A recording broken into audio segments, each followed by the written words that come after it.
That's the big ass.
what's up, everybody? Not our usual setup.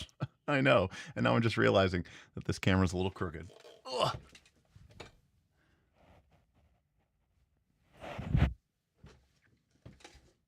That's all right. That'll work.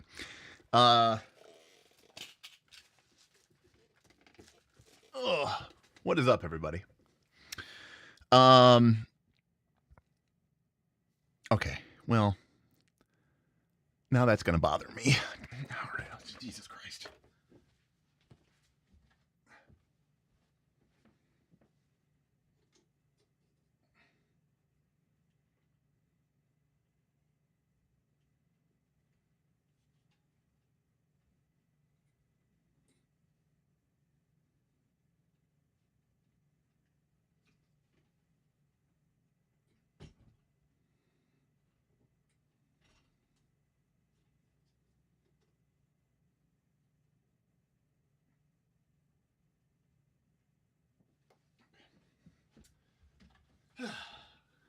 All right.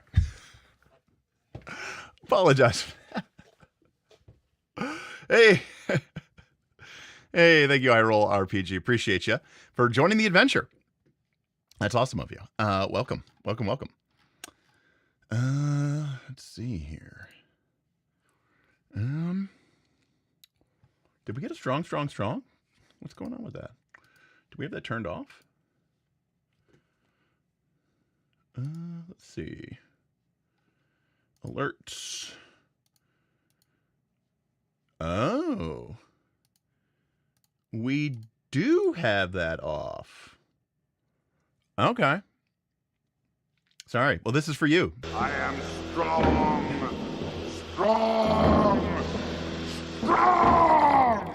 Thank you for joining. I actually had those turned off. Must have had those turned off for a long time. Because I didn't know that. Do I seem greenish? So, no, the camera balance is probably not correct. Because this is not my normal camera. So, to understand my studio, I have everything mounted to the ceiling. And as a result of that, I have these, actually, I think I can show you. Hold on a sec.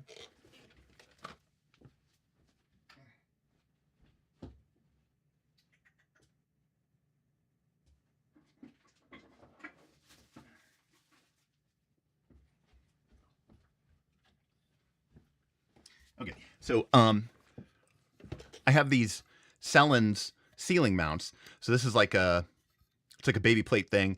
So this connects to my ceiling, right? And this is screwed into the studs or the joists, and then this obviously can extend down. So this is what my lights all hang from the ceiling.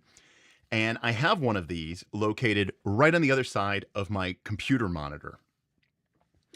And normally it has my my R5, which is my normal Canon camera that I use. However, because I shot with Bob in the studio the other day, I replaced, well, I basically used that same mount and I replaced it with one of my Blackmagic cameras. My Canon camera is dialed in for this setup. My my Blackmagic camera is not. So, in theory, looks like I closed everything, which is good. That's typically what you want to do. You want to close everything down so that you can't access it. Let's see here. No, what's it called? It's called Blackmagic Camera Control. There we go. And now if I go, so my cameras, my Blackmagic cameras are connected via a network. So they're all plugged in to Ethernet cables, and then they run through a router, which then rubs into my computer. So I can actually control all of the cameras remotely. So I should, I can connect, for example, to this camera, and then from here, right, I can change, you know, the zoom. Now, and all that other stuff. So, and the focus. Now, this is a Blackmagic camera, so it does not have autofocus, so I have to manually focus. Now, the white balance for this camera is set to 4,000 Kelvin. So these lights, which are lighting me, are set to, I could probably look this up. Actually, my fill light is too hot, and my key light is too dim. So there we go. Let's go 5 and 3. That's probably normal. So these lights are set to 65. Now, the problem that I've discovered is that the white balance on these Blackmagic cameras is really, really, really weird. And I haven't been able to fully dial it in yet. And so, like, what I'm normally used to from a white balance perspective is not exactly the same thing as a normal thing for a white balance perspective. So, you know, we're kind of getting close. Now, yes, normally, like I said, normally I have my R5 here, and it's got that great Canon color, but these are my Blackmagic cameras. But I want to go live, so I just swapped it around. And that's also why I'm being told I have to add a little bit of magenta. See, everybody's a critic. Let's see, can I go? No, that's too much. No.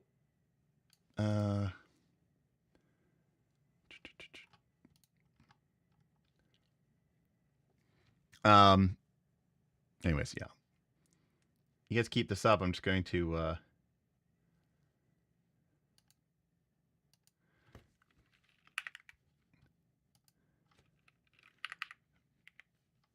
anyways. So we can dial it in here. But because these Blackmagic cameras are much more fiddly than the Canon cameras, like I said, the Blackmagic camera does not have, you know, Aaron would really love it, right? It doesn't have autofocus. You know, it uses shutter angle instead of, you know, frame rate and stuff like that.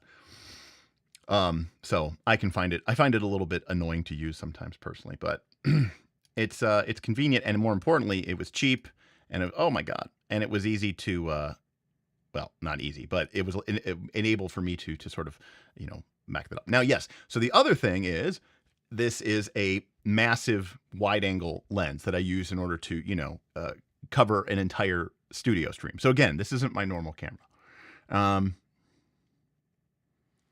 I shooting on a vintage lens though? No, I am shooting on a Lumix G series lens. It's a micro 4/3. So anyways, so yes, this is my studio camera, okay, which normally films an entire side of my room, and I just flipped it around because my Canon,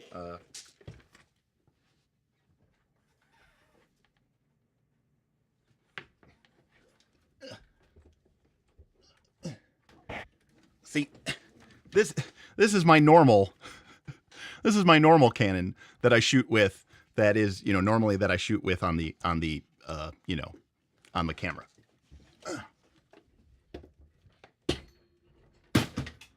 All right, there we go.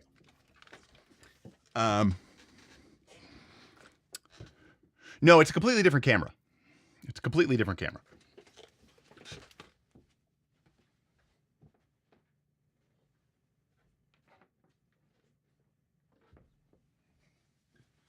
Just setting that down.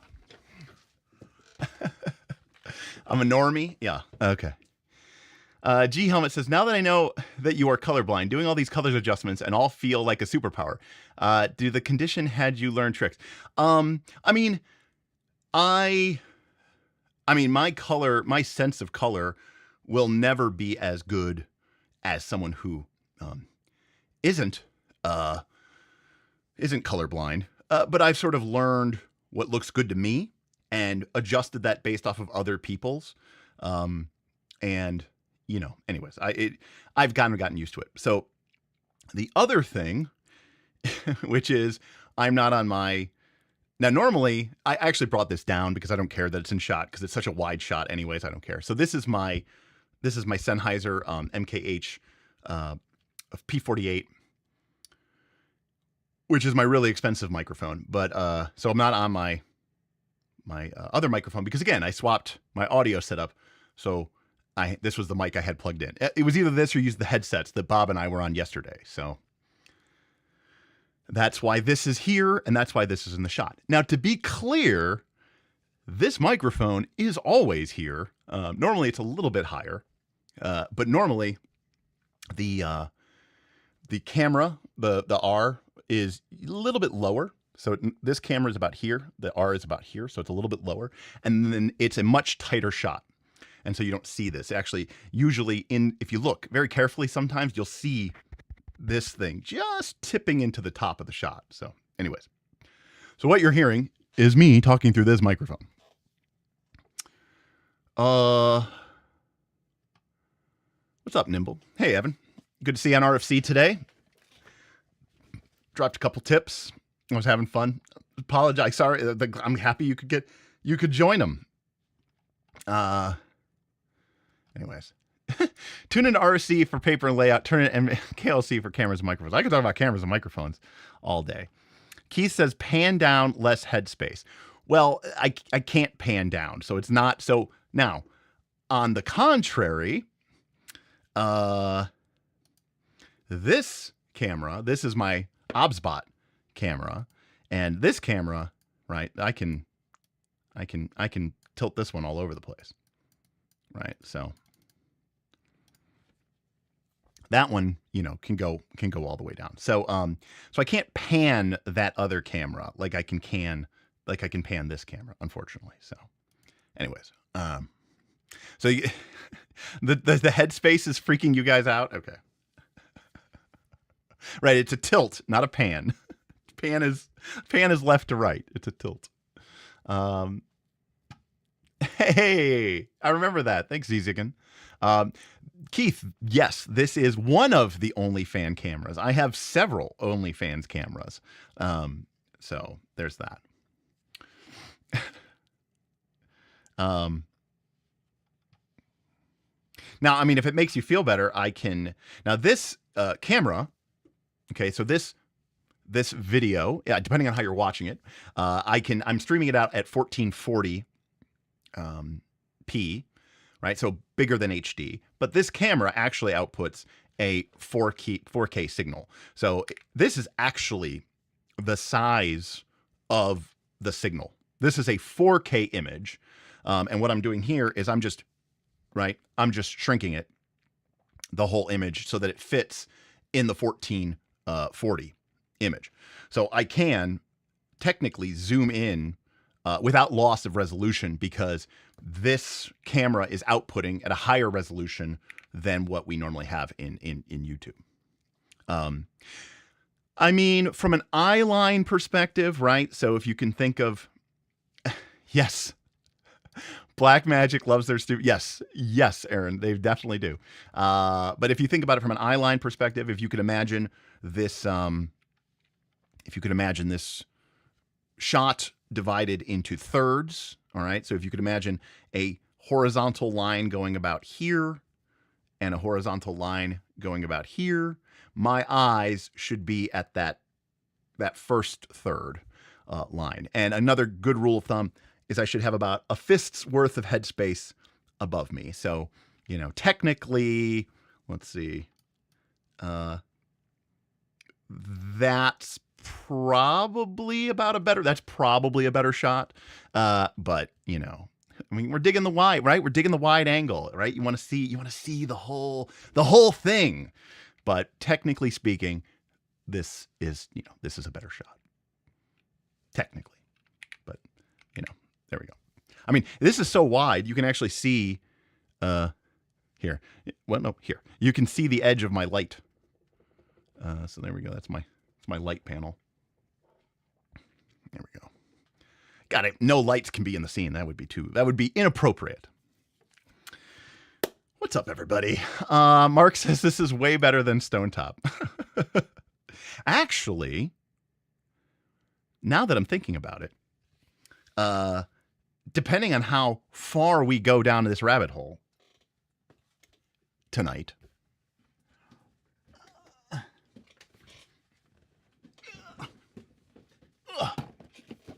oh, I have my top down. Oh, all right.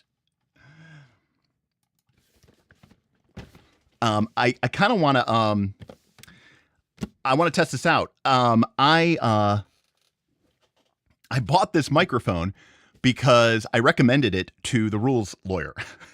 I had an old NT1 way back in the day, and I really love the NT1, and I've heard a lot of good things about the NT1 5th generation.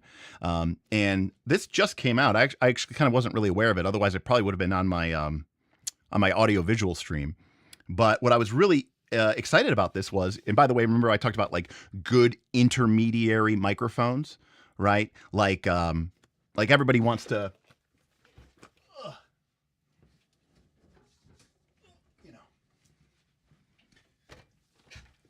everybody wants to grab a Shure SM7B, microphone here.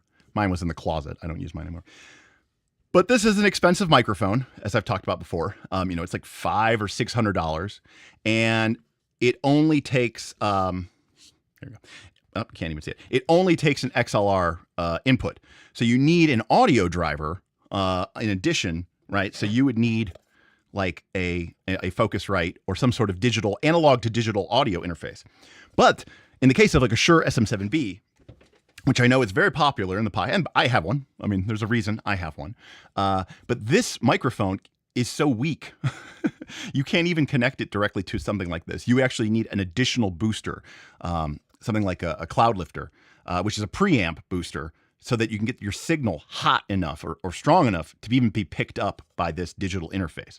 The preamps in this device are not strong enough to power this microphone. Anyways, so this microphone's really great, but it has all this other stuff. But so I talked about the value of microphones like this, which this microphone is both XLR and it's also USB. So it's a really great in between. But this microphone, according to the actually it says it right here it says right here. Oh, there we go. Sorry, it says right here on the thing that it is 32-bit float.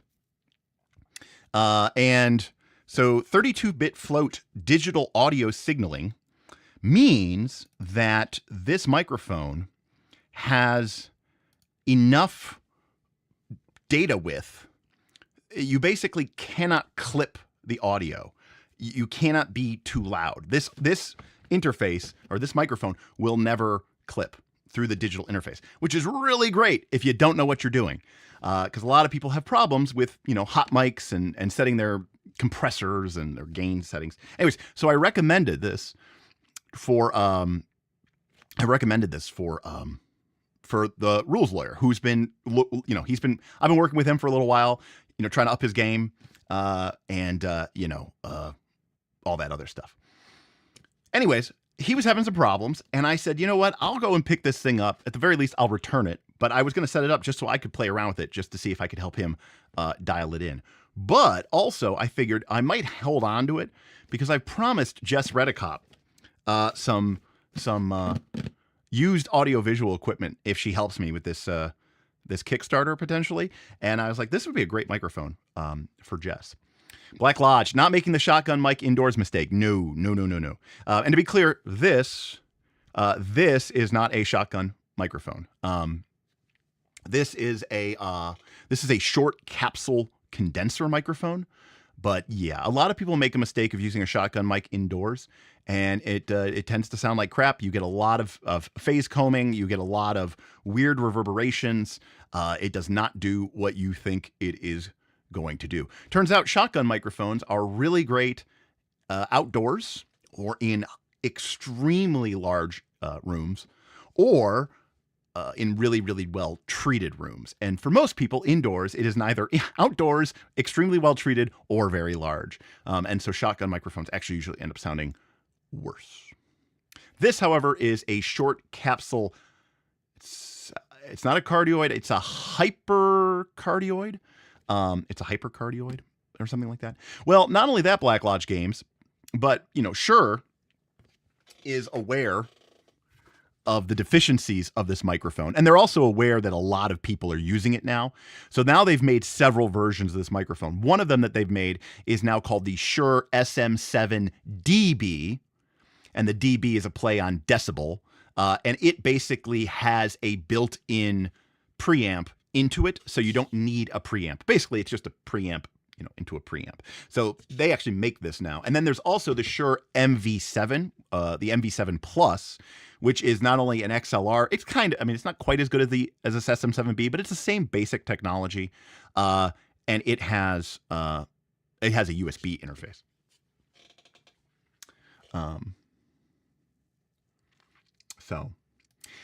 Black Lodge. Yeah, I can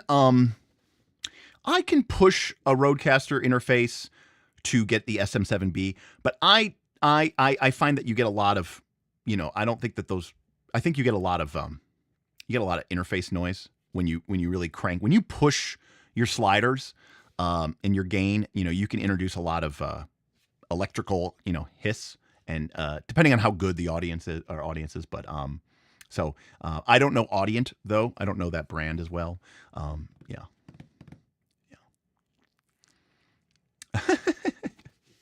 That's a great question. I'll be honest with you.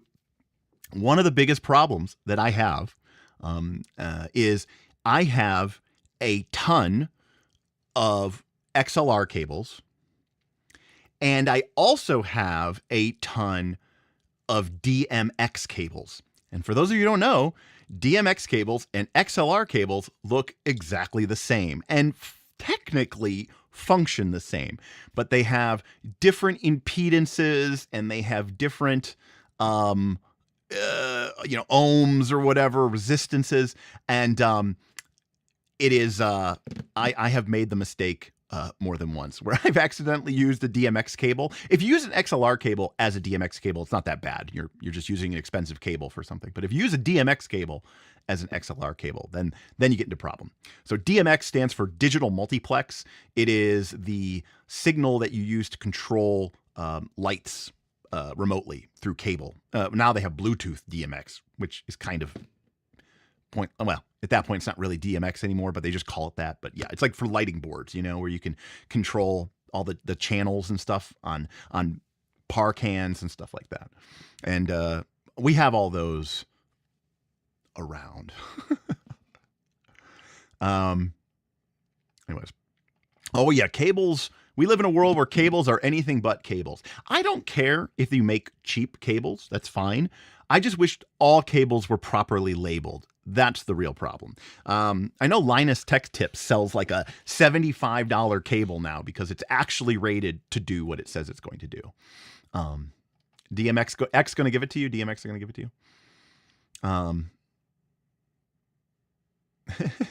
Jordan says, fun fact, I did on-set sound for a film years and years ago in Australia during cicada season, and it was everything I could do to not have it clip. And they had to re-record all the dialogue. Yeah. I will say that the advent of 32-bit float technology has been huge. Most of the prosumer level wireless lav mics, the ones made by Rode, the ones made by DJI, presumably the ones made by Insta360, they all have internal 32-bit float recording, which is fantastic because it means you don't have to worry about your talent clipping. You don't have to worry about loud noises blowing out the signal. You basically just need to clip it on, turn it on, and record. And of course, you may have to do some, audio level balancing when you get back in post, but for the most part, it's gonna sound great no matter what you do. Oh man, we are well and truly off of this. We Roll for Combat's here talking about paper. I used 28-pound paper in my printer. Most people use 20. So when I print out things, they're like, "Wow, what is this paper?" No, let's see here. Joe says Focusrites are mainly for musicians. True. In fact, one of the things that you have to be mindful of when you use a Focusrite is whether it is line level or signal level. I'm trying to even remember the term, but anyways. Mark says that the Stonetop streams are lame. It is such a bad game. To be clear, Stonetop isn't really revolutionary. It is just an evolution of Dungeon World. I think Dungeon World 2 is more of an evolution of Dungeon World than that. Now, Ron Rittner, thank you. Mic level or line level? Thank you, Aaron. I knew it was like mic level. So yes, these are the special glow in the dark Moria dice that I have talked about here. There we go. Now, hold on a sec here. Let's see if this charges. Let's see if this works here. We've done this before. Where's my Amaranth settings? Here we go. All right. Ooh.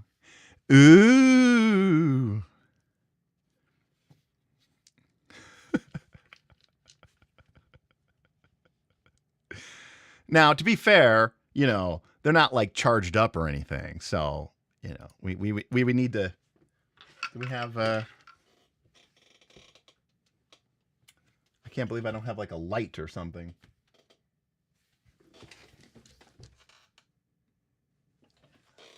Normally I have a bunch of lights. But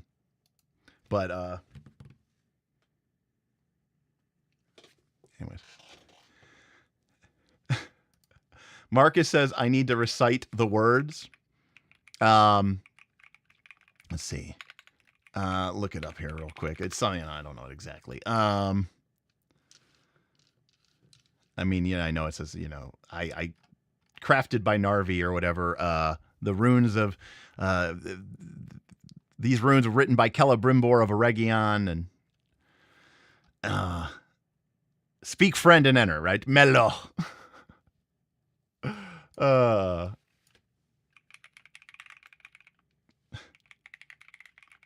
Because I was lazy. There we go. Okay, here we go. You know what? Let's supercharge these. Hold on a sec here.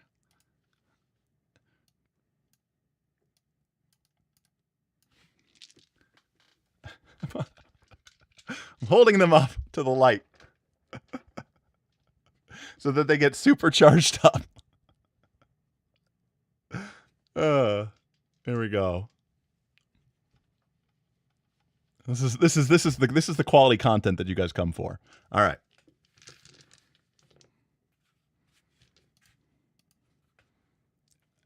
All right. The doors of Durin, Lord of Moria. Speak, friend, and enter. I, Narvi, made them. Celebrimbor of Holland drew these signs. What tier are these dice? Great question. These are almost certainly tier 4, for sure. I mean, they are visible. It's white letters on dark, but remember, tier 4 I consider to be unacceptable. But yeah, it would probably be tier 4, just because I mean it's weird font, and I mean it actually almost looks better in the dark. And like, look at this D20. You can't read that D20. What does that say right now? No one knows. No one knows, right?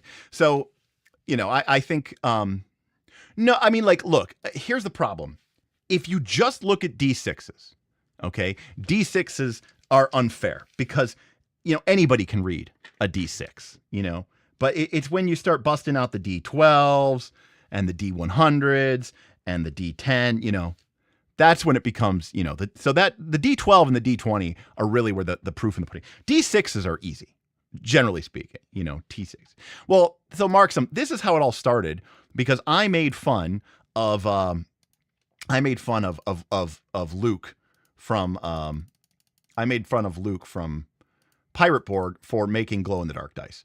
And I said, who the hell needs glow-in-the-dark dice? Who the hell is playing RPGs, in the dark?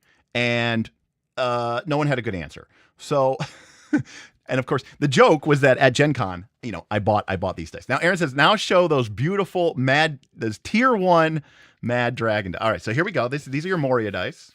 These are good. These are decent. All right. Just for comparison, by the way, here is a Pendragon dice. Okay. These are the dice that came with the Pendragon starter set. It's not great. The dark letters, for me personally, it could just be me, but dark letters I don't think show up quite as well as dark letters on bright don't show up as good as white letters on dark. And then here's a D20.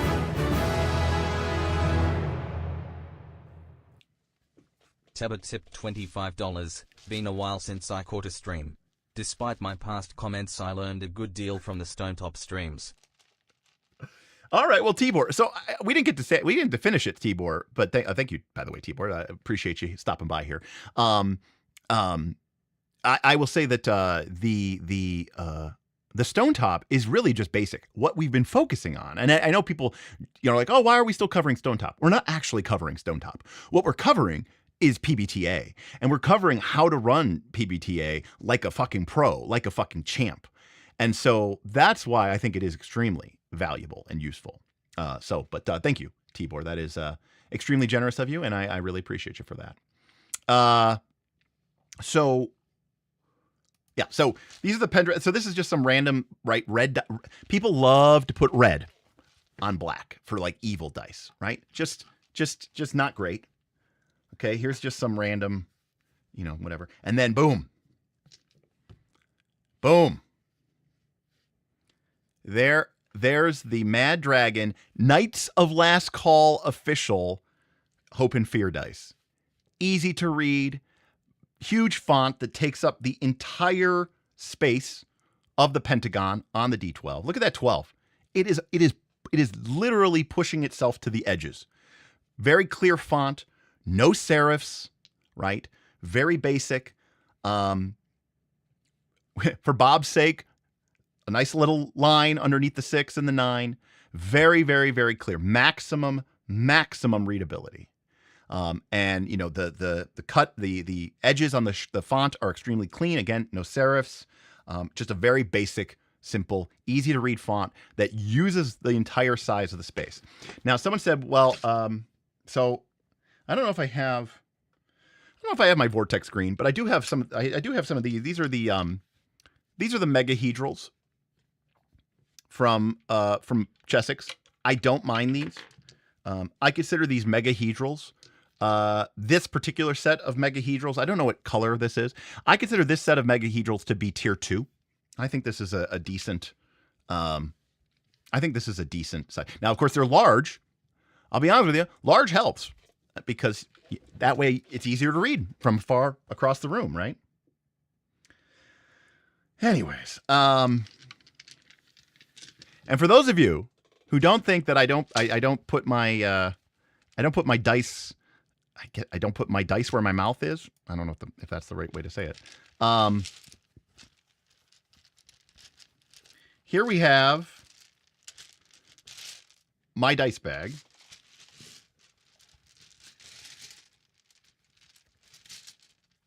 And I have such winners as yellow and black. Obviously, I have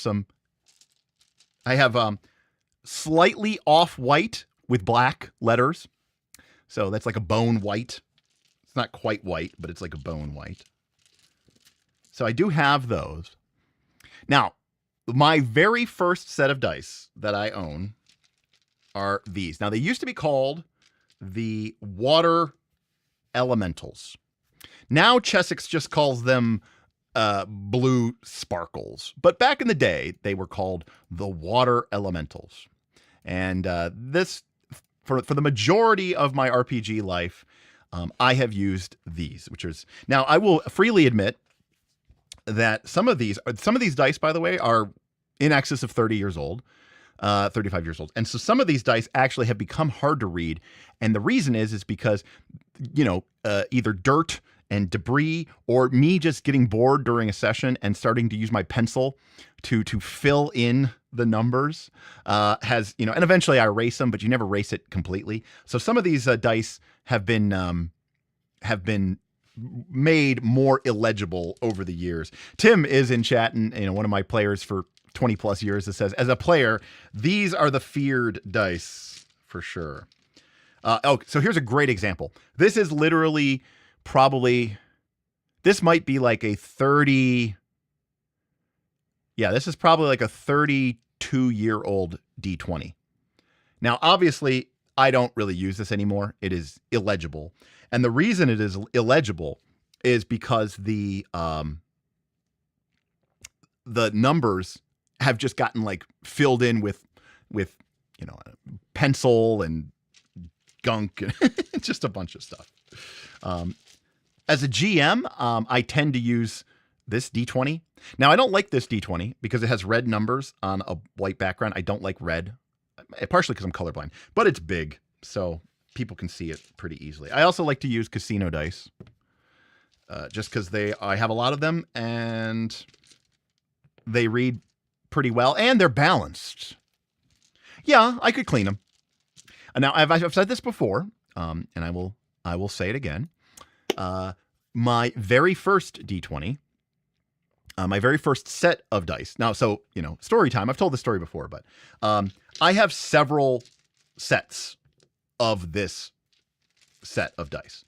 So I have, a number of D8s. So here's a great example. I don't know if you guys can tell, but this is an original D8. And this is a water. This was a Chessex water elemental when I bought it. They were still called water elementals. And the one on the right is what Chessex calls now just blue and white speckled. So you can see the difference of about, 20 plus years of use between the same dice, basically. It's the same die, but 20 years apart. Now, this set was bought for me when I was probably about 10 years old by my uncle, who was a huge inspiration to me and really taught me about games. And he was my dad's younger brother. He was a super awesome uncle, nerdy, single bachelor guy. He died when, I was in my early 20s. So he died pretty young. He was only in his mid 40s or late 40s. But the D20 from this set of dice, I do not have, because he had, I placed it in his coffin. So it's the only die from this set that I'm missing. And it's because I put it in my uncle's coffin. And actually he had a closed funeral, but it was really important to me. And so I was actually able to go to the funeral home before the service and place it in there with his body. So anyways, to say that these dice are important to me is, pretty, yeah. So, yeah, anyways. So I have all my dice except for that one because it's with my uncle. Now Chessex, of course, being a nerd or whatever, Chessex made a whole set of these elemental dice back when they made them. But I will freely admit most of them are absolute shit. Now, again, I consider these tier 2, maybe not these ones. These ones are now probably tier 3 because they're so dirty, but this is reasonably readable. Again, it's not perfect. It's not tier 1. I freely admit that. It's tier 2. However, this is the water. They also made, let me see if I can find dice of the same sort. They also made fire. Classic, right? Black letter. I think white is always easier to read than black, even when it's on a color. But this orange is far too dark, and these dice are very hard to read. Now, you guys are looking at it straight above, but I promise you, at like an angle, it becomes much, much, much harder to read, to the point where it's I don't really use it. I don't know if I have a D8, but close enough. This is the Earth from the set. It's green on like a brown gray stone color. Again, you guys are seeing a well-lit, again, because, you know, these these lights that I have are designed to be non-specular, right? It's designed not to be a harsh, singular point of light. This is a gigantic light source. I have two of them, right, to eliminate shadows. And it's super close and it's super big. So this is like the best case scenario for you to view these dice. And even then, I don't think they're great. And then the last one is the worst one, is the air elemental, which is red letter on this sort of, you know, very light gray, light kind of stone gray, slate gray, blue speckled dice. Horrible to read. Now the D12 is particularly bad, but let's see if I can find. So here's a not D12. A little better, right? D12s are, I don't know what it is. D12s are typically so rough.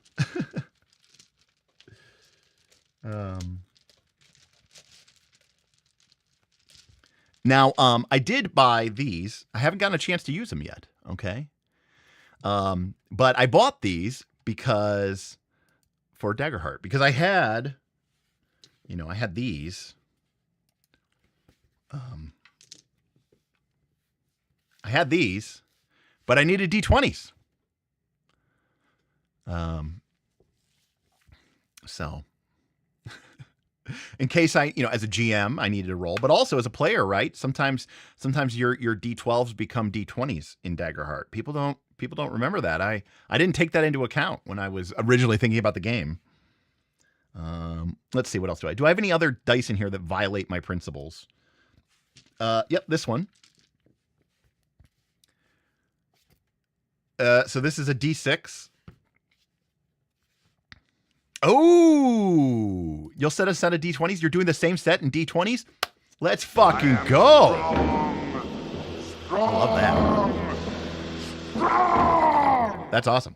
So this came with, I think, the Rapana Thuk Kickstarter. This is the Necromancer Games logo. This is Orcus.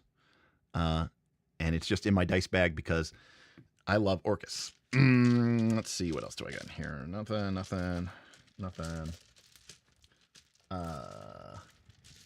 Oh, I mean, they're not really actually bad dice. They're just R.I.P. Fate.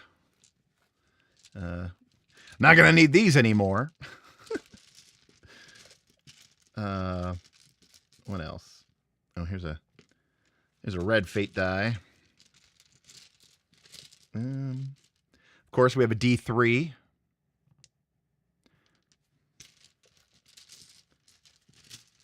And I think that might, oh, nope. I also have my emotion die. So just to really drive home how different, okay, we are.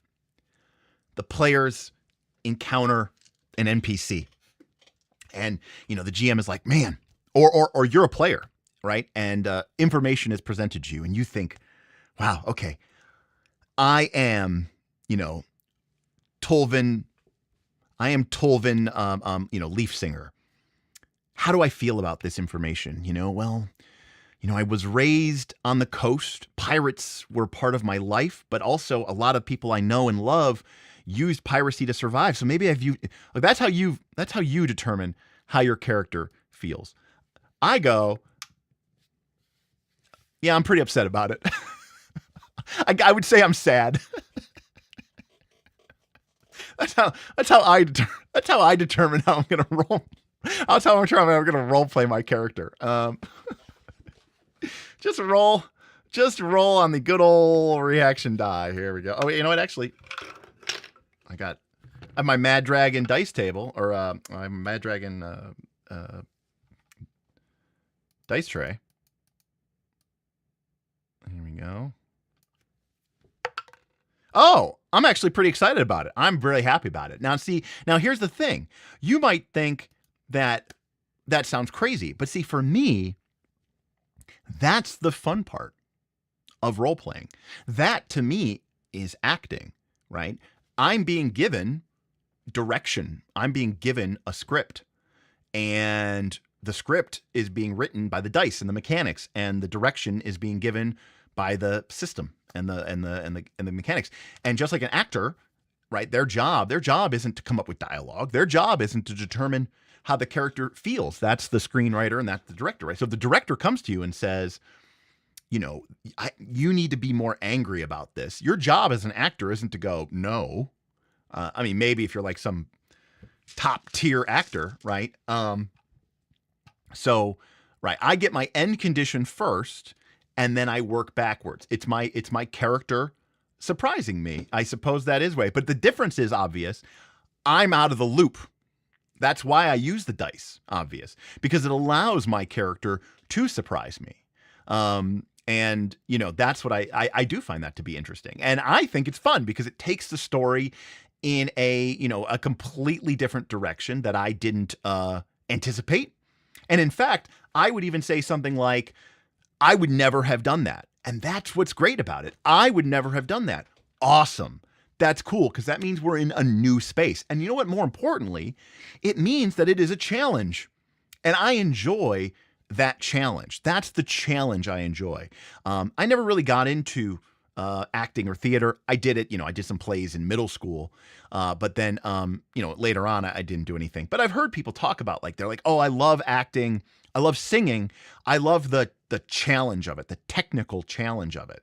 And I think that that's, a similar thing. Right. And this is where we disagree, Beowulf. I don't possess, I do not have, schizophrenia. I do not possess multiple personality disorder. So I can't be like, oh my God, I never knew that my character was going to do that, when I am playing and making all the decisions for my character. But anyways, so that's how I enjoy, in many cases, in a lot of cases, playing D&D. And I think you would find that there are a number of people in my group who do similar things. Even using skill checks, I've used this description before. But one time, George, who's in chat, obvious, made an argument to Smith's samurai, and Smith basically said, "Yeah, I don't know what my character would decide, if he would agree with you or disagree with you. Why don't you make a skill check against my character? If you succeed, I'll agree with you. If you fail, I won't, and we'll go from there, and we'll see where this takes us." And I think that's great. I think that's really, really exciting.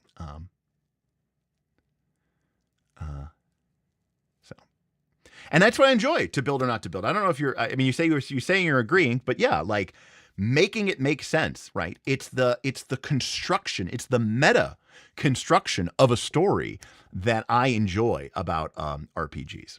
And of course, I've been ignoring him, but just every 10 lines, you have Vin in chat just saying terrible, horrible, whatever. I think everybody is a horror game fan except for me, Marcus. I'm the one person who doesn't really dig it. I'm going to mute this really quickly so you don't have to hear me.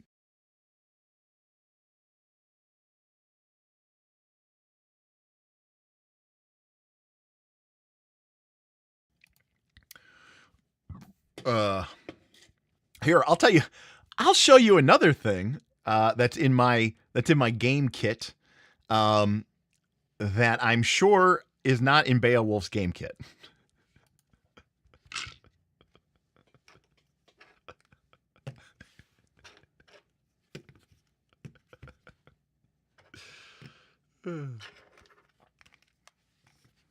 Timers. We love these. We got a whole array of timers. We're ready to go. I have a 15-minute one somewhere. I don't know where that one is, but all right, G Helmet's got one. All right. This is a great set. It's cheap. It's on Amazon. I'm a big fan of timers. So just, yes, for my real-time torches, that's correct. Actually, they're like hyper-time torches, obvious.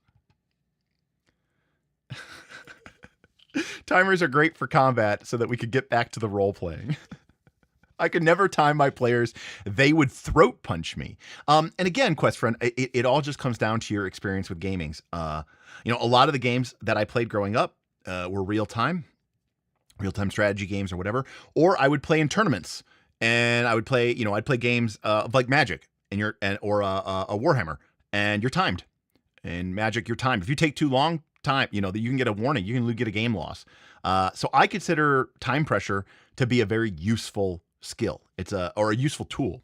It's a sort of a meta tool. It's the same way in Dread, right? That we use a Jenga tower to create tension because it's a meta construct. I like the idea of timers.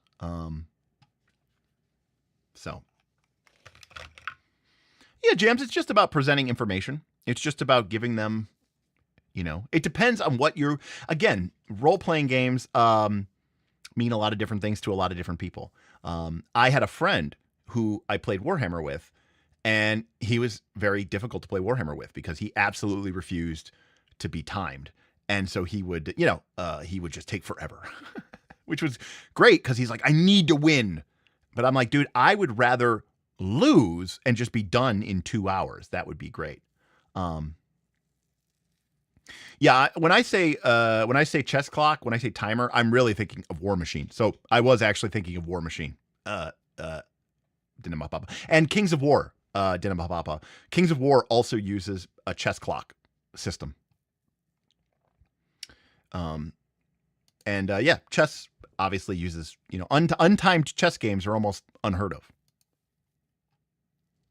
So, but again, it's kind of like why I don't like initiative. Like when I'm in combat, and it's funny because again, people say, oh, that sounds like a board game, or that looks like a board game. But like, right, I'm trying to create a meta experience within the context of a combat. In a combat, things are fast and furious, and you don't have all the time in the world to make the perfect decision. And it's funny because a lot of the people who say that they hate board games want to play their D&D combat like a board game, right? They want to sit there and analyze every square, and they want to, figure out this and that and that. And, I use the timers at times because I want to create that sense, of urgency, which I think is cool because it's a meta resource to create an experience or a vibe or a feeling within, the game. You could just yell at people too and be like, make your move, go, go, go, go, go. But, and again, to be clear, this is not about immersion. It's about engagement. I want the player, to feel that excitement. Because presumably, the character isn't excited, right? The character might be afraid for their life. The character might be desperately, whatever. I want the player to experience the thrill of the fight. But at least Beowulf and I agree about no talking about the perfect action. Just, each round, just hate that shit. So we're in agreement, Beowulf. We're just coming at it from different angles.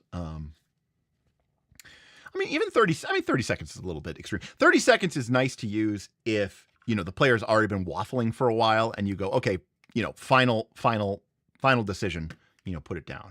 But yeah. Also, I'm not an idiot. I'm not an asshole.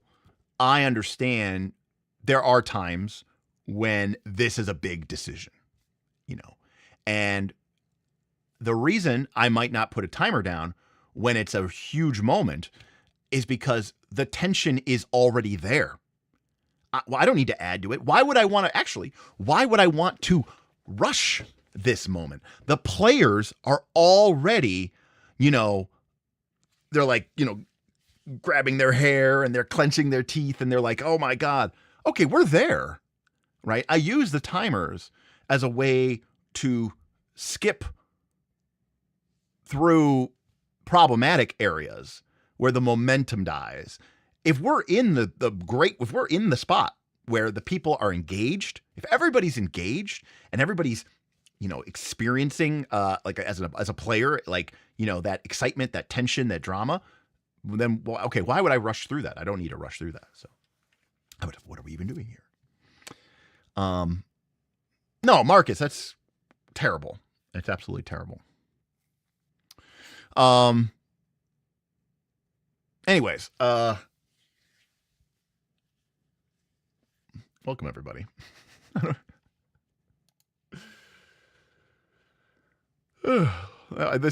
All of this was unplanned. We were going to talk about Fabula Ultima. We were going to talk about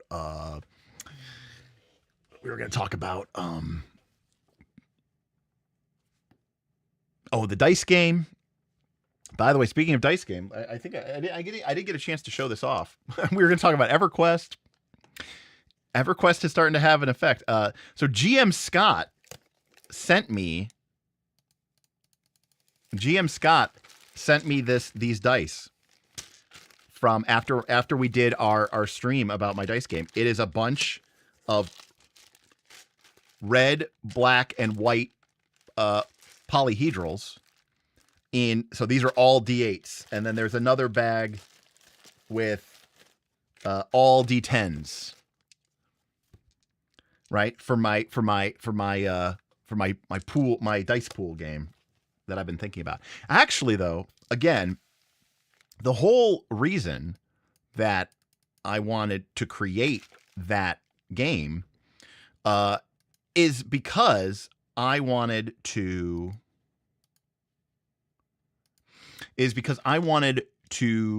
have everybody take their turn simultaneously, right? So this is an example, right, very much of bottom-up design. Like, I am not starting from an idea of, what kind of lore, what kind of system is this? I'm thinking about what are the problems that I have with RPG systems, and I like it when people can all take their turns. And in the board game world, for many years now, I've noted it. Stephen Glicker, is like, board games are 5 to 10 years ahead of role-playing games, which are, board games are and video games are 5 to 10 years ahead of board games. So, board games are whatever board games are. And then, now at this point, it's kind of old, but, you started to have games like Seven Wonders. A lot of people may have played Seven Wonders. Well, in Seven Wonders, everybody takes their turn simultaneously. And that was kind of a big deal at that time, because the game, you had like very little to no downtime. I mean, occasionally everybody would have picked their card that they're going to play. And then, the one person, is dawdling. But other than that, it goes really quick. And recently, what's become very popular are rolls and roll and writes.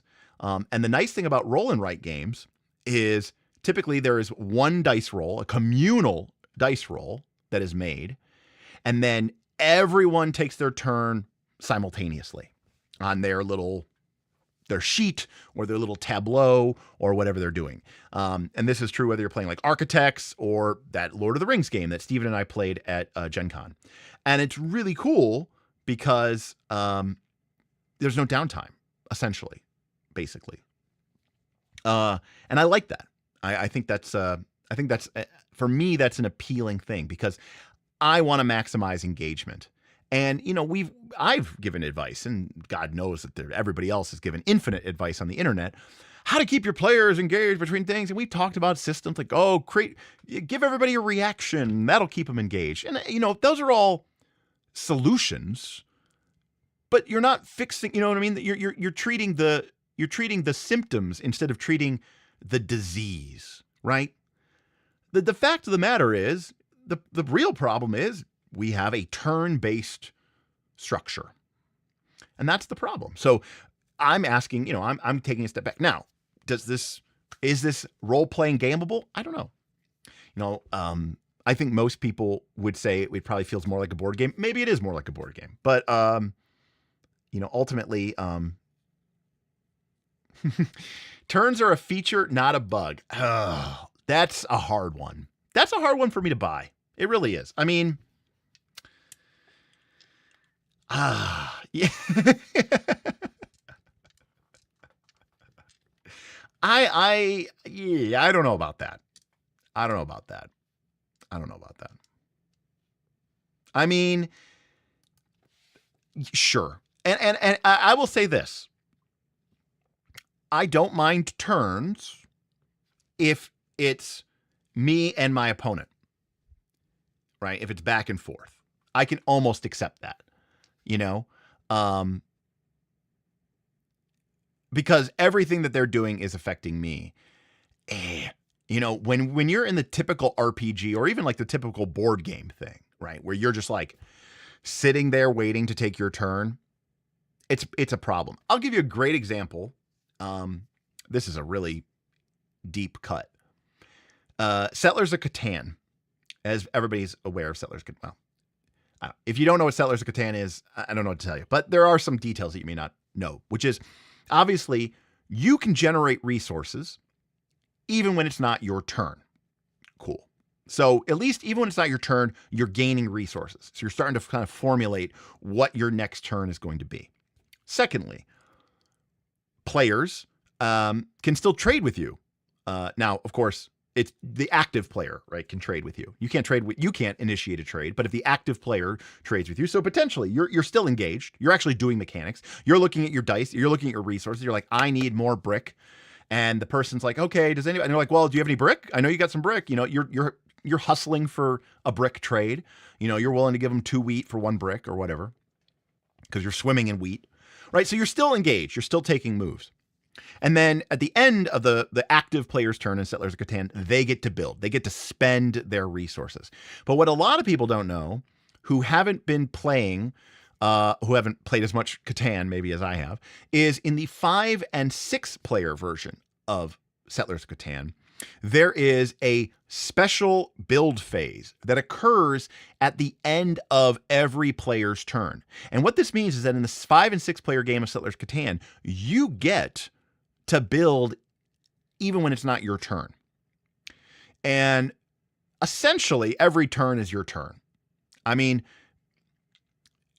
yes, you're still, technically going around in a circle, but it's funny because in a 5-player game, like I'd rather play a 5-player game of Settlers of Catan than a 4-player game of Settlers of Catan. Because in a 4-player game of Settlers of Catan, Quest Friend is going to go, Marcus Aurelius is going to go, Self-Confessed Cynic is go, and then I'm going to go. And then I get to spend my resources, and then I get to do stuff. But in a 5-player game, I can actually do stuff. I only get to make 1 build, but I can do stuff after each person's turn. And that keeps me engaged. And the reason I'm doing that is because it's basically a simultaneous version of the game. Not quite, but fairly close.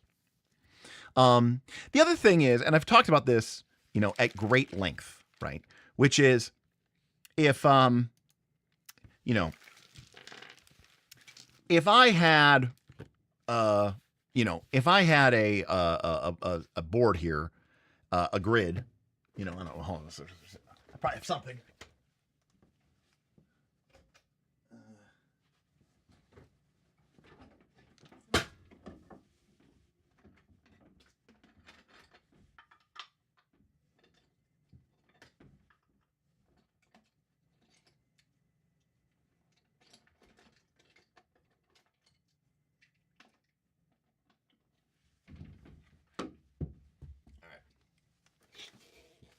Sick. All right. So yeah, we got a nice little dungeon here. Okay. A little zoom in on this action here. All right. We got an ogre, another ogre, and we got this cool samurai guy coming in. All right. And his crossbow dude. All right.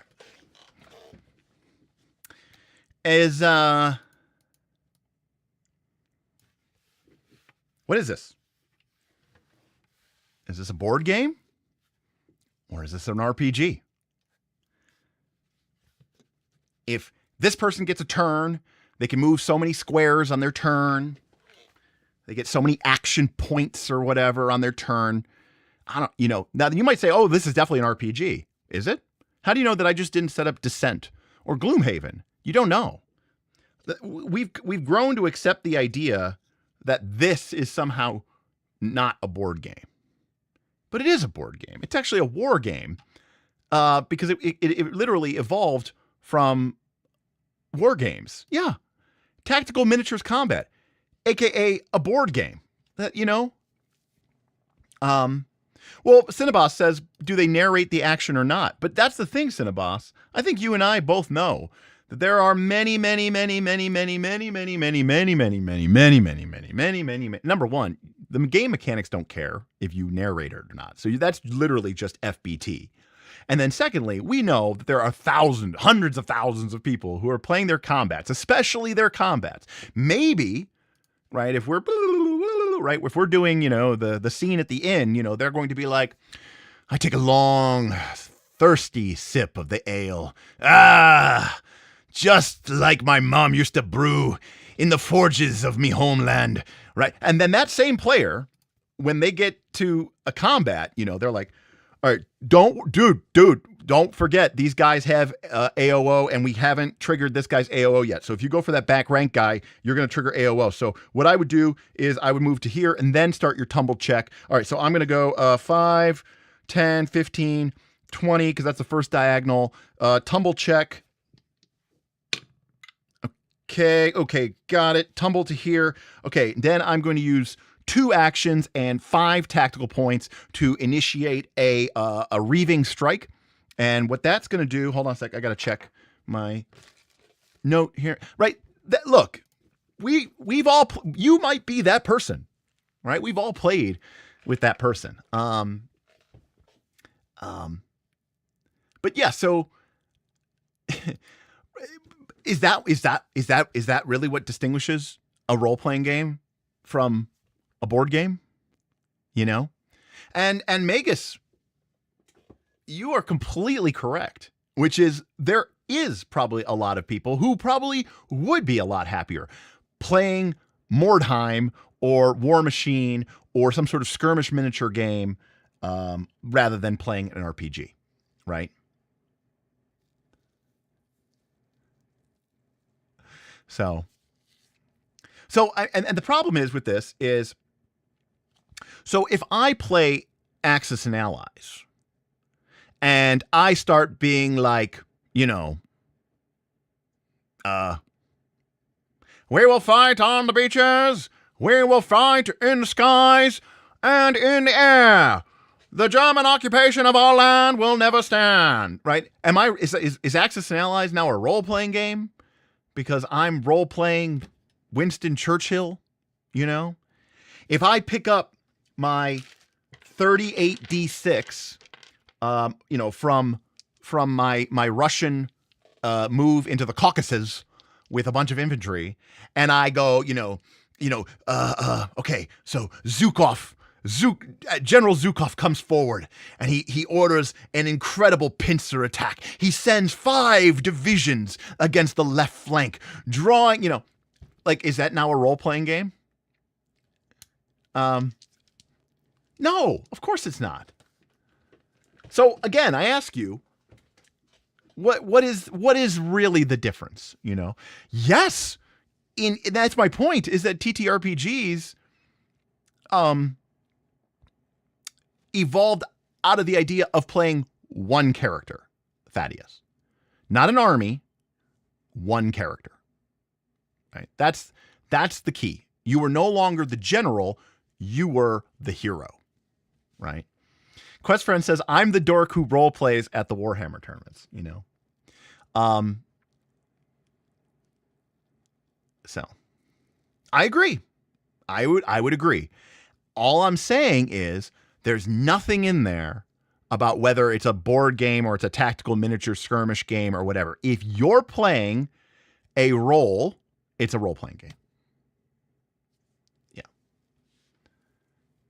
And, you know, and I have stats and statistics and elements for a character, not for a army, not for a, right, you know what I mean? You know?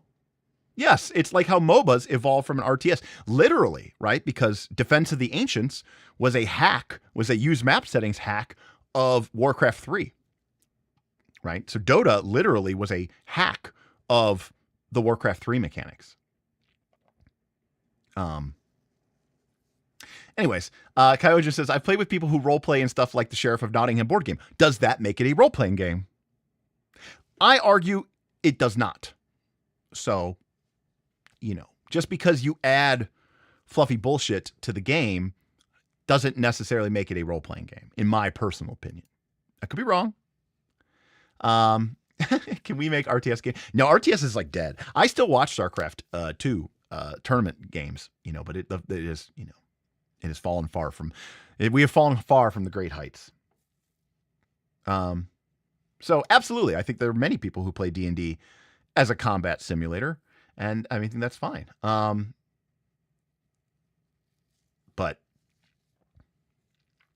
that's fine. It's fun to make silly voices, and I would argue that making silly voices in Sheriff of Nottingham, the board game, is just as fun and just as irrelevant as making a funny voice in Dungeons and Dragons. Right? It's just as fun and it's just as irrelevant. That was the point I'm trying to make. But that's me. That's me and my crazy ass. Anyways. What are we even doing here? Cinnabos, you would be surprised, maybe you wouldn't be, how many people have a real and significant problem with troop style play. A lot of people have problems with troop style play. In fact, I've heard people say they aren't role-playing games. In fact, one of where's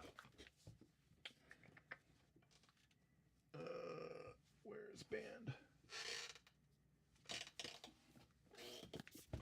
This game, very famously, has characters that are part of the unit, but you don't control. You don't own, right, the grizzled sergeant. The grizzled sergeant is just one of the, people in the unit. And when you get sent on a mission, the grizzled sergeant may or may not go, and you may play the grizzled sergeant this time. Maybe you don't play the grizzled sergeant this time. This time you're playing the naive medic, right? The hopeful medic. And a lot of people were immediately turned off to this game because of this idea that you don't, it's not your character. You don't own that character. That character isn't you, right? Anyways, but I think it's fine. I think it's cool.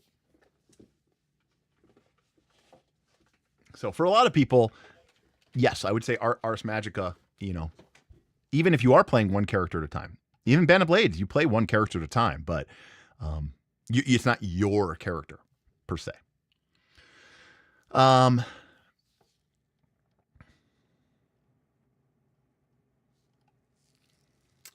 So anyways, all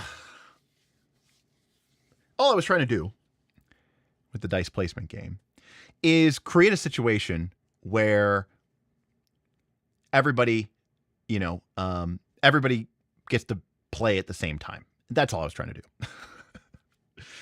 That was the basic idea. Oh, Thaddeus, that's a great question. That's right. You have the alternate characters, right? In 2D20 games, right? You have, the bridge crew, and then, your guy who goes, your secondary character in engineering or whatever, or Dune, right? You have your political member of the nobility house, and then you have your I don't know, random sword master person who goes out and does gets their hands dirty or whatever. Yeah. And I think a lot of people don't like that, Thaddeus. I'll be honest with you. So, how do we choose which actions resolve first in your concept? So, my idea, which is very, very, very, very, very, very, I'll give you the most basic concept. It's not exactly a great, it's actually not a great example. because I don't think this would be how it would work. It could work this way, but so the idea is, okay. So let's say, okay, so let's say that you had a, let's say that you had a, I don't know. Let's just, I don't know. I'm trying to think about this. It's like, so like,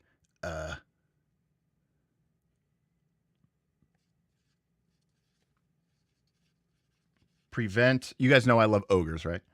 Prevent ogre smash. Okay. So this challenge is on the board. Okay. For, you know, for people to use. I'm going to turn down the ISO a little bit.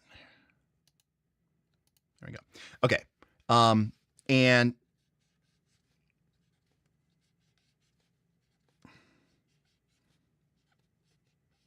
okay. And what we have on here is, in order to do this, you need to put 4 dice that each one is larger than the next. Now, I might roll my dice here. Figuring this out here. Oh, those are nice dice. Those are very valuable. Here we go. Okay, so here are my dice. Let me get my dice tray out. Shout out Mad Dragon. Okay. Now, the deal is, this is just one challenge card that would be out on the board. And I roll my dice. Now, I've got a 1, 2, and a 7, and a 10.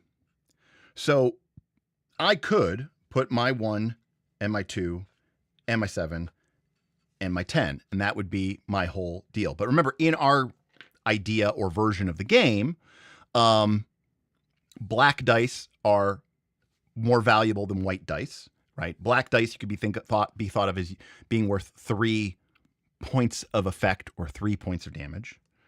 And white dice are only worth 1 point of damage. Red dice are in between, are worth 2. So this again was inspired by Oathhammer and Burning Wheel. But also, I rolled a 10 here and a 7. And these are high values that I might want to use on other challenges. There might be another card, okay, which says like, Goblin Sneak. And,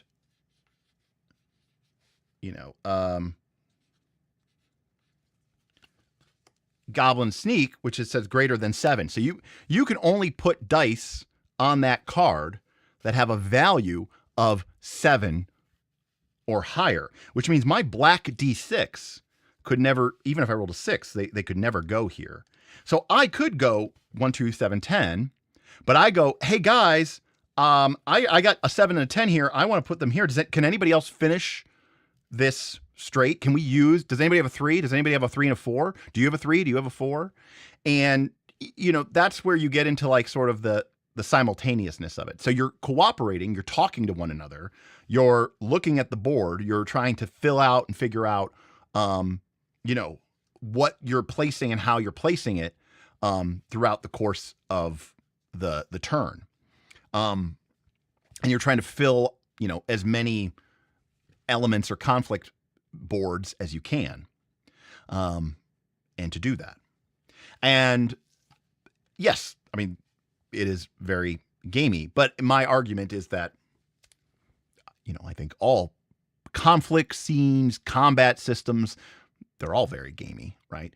And so one of the things that I've sort of leaned into a little bit more is getting away from, like, obviously there's like Blades in the Dark. I think that's a fantastic game. I love Blades in the Dark. And one of the things I love about Blades in the Dark is that everything uses the same system. Everything. There is no combat system. There is no journey system. There is no sneak system. There is no system. The only system is the framework is position, effect, generate points of effect, score them against a clock. And that's it. Now, some people really dig Blades in the Dark. I dig Blades in the Dark because that universal framework applies across the entire gamut of the game. However, if we look at a game like The One Ring, which I'm currently running, The One Ring has 3 distinct mechanical systems that interface with 3 important elements of the game, which is to say, journeys, combats, and councils, where you kind of go into this kind of game mode, right? Where you're suddenly tracking, where you're sort of tracking, what's the word I'm looking for? You're sort of tracking victory point or successes. You're counting how many times they've had. You're accumulating fatigue. You're going through this procedure, which is very similar to, many other games, in particular combat, in D&D or Pathfinder. Or Pathfinder has the I think it's called the victory point system or whatever, a chase. Oh, my game has a chase subsystem. What you are describing is creating a more mechanically robust system so that you can basically gamify that element of the game. Now, Aaron says, do you actually use cards? Yes. In my theoretical idea, yes. You would actually have cards that you would put down for sure. The same way that you would be like, do you use minis? Now, when you put down a mini, or you have a fight versus a monster in D&D, it actually has all of this. Okay. These are just hit points. This is just an armor class or a DC. So all of that stuff is already in D&D. All of that stuff, we're already used to tracking it. We're just tracking it on pieces of paper behind a GM screen. I don't even track my monster's hit points when I play Pathfinder or D&D. I give the hit points to Bob or to Tim, and I let them track them. I usually tell them the AC too, so that, I go talk to Bob, find out if you hit. So anyways, so yes, I use cards the same way that you use miniatures in a combat game. Do you technically need to use miniatures? No, but a lot of people find that it's useful when you're playing a game that is tactically rich.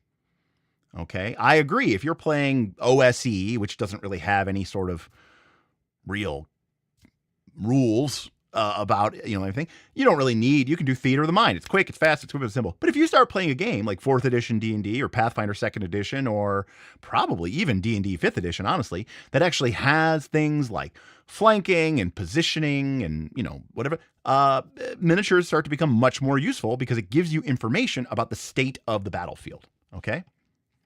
Like, does the GM describe the fiction and then throw down challenge cards? Yeah, I think that would be the best way. Like, again, an ogre might be a challenge card. A collapsing roof might be a challenge card. A disgruntled crowd might be a challenge card. I was actually really inspired by this by Daggerheart. I was inspired by the adversaries, the social adversaries, and the environments. And I thought about them as cards. And I was like, man, I wish we have cards for the players. I wish the GM had cards for these. I think that would be really cool. And we talked a little bit about that on the stream as well. Now, Mark Lore says, I think what feels strange there is that there's no connection to what's happening in the fiction. There's zero fictional position from just that example. Well, again, Mark Lore, I would argue it's the same as if I were just to say, there's an ogre. It has hit points and armor class. Throw your stats against it. I mean, what's the fiction there? I mean, in any role-playing game, except for a Blades in the Dark. So I'm comparing this at this point to a trad game, right? The other thing to remember is that I like fiction first games like Blades in the Dark, and PBTA. But I've also been playing, as I've said before, a lot of Oath and Arcs, which are board games.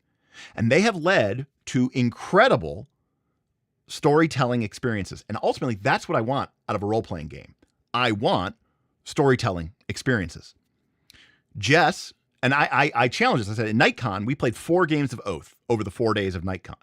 And we were talking about this today in the Discord, and Jess agreed with me. And I said, I think that the 4 games of our Oath game generated as much role-playing, story building, and character building, world building, story building, and character building as any of the other games that were going on in that room.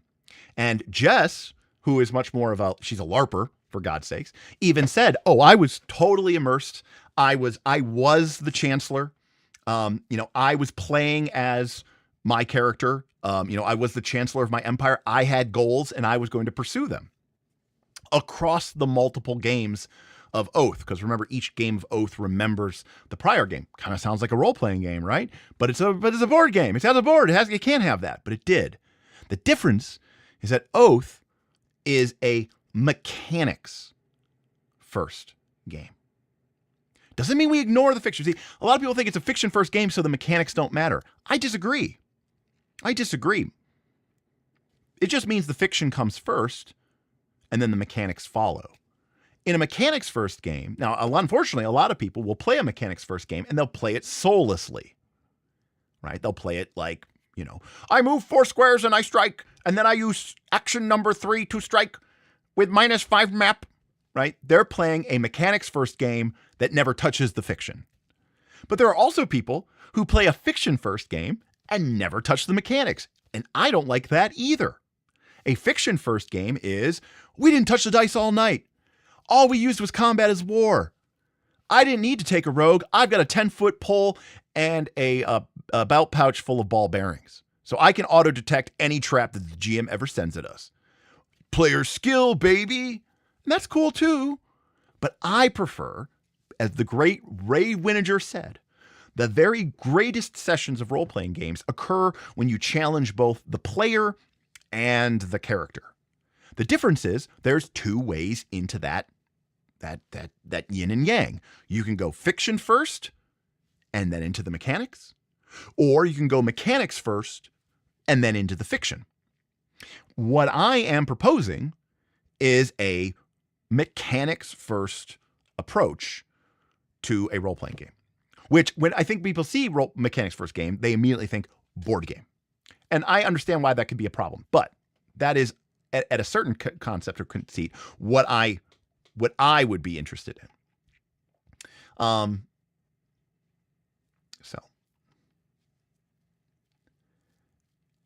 And Quest Friend, exactly, because again, we could be playing Blades in the Dark, and you could use the mechanics, and you could be like, the GM could be like, there is a 4 o'clock challenge, and the player goes, very well, I will prowl.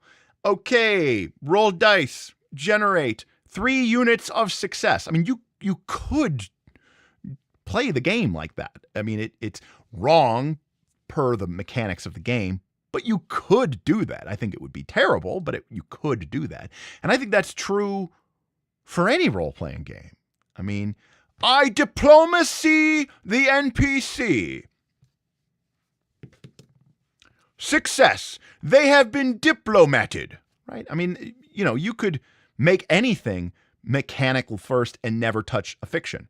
That is, in my opinion, what a true board game essentially is. But again, I've been playing these games like Oath and Arcs, these Cole Whirly games that have really started to break down those barriers, But yes, this is a totally different experience. And part of it, again, is led or inspired by some of the experiences I've been having playing this new generation of board games designed by Cole Whirly. That's a huge, that's a big deal for me.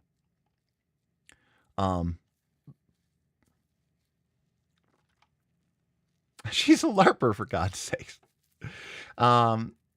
Derek, you sound like you would like the 7-part pack. I absolutely would like the 7-part pack. And I forgot, I met Jay at Gen Con. I met her at them at the Diana Jones Awards.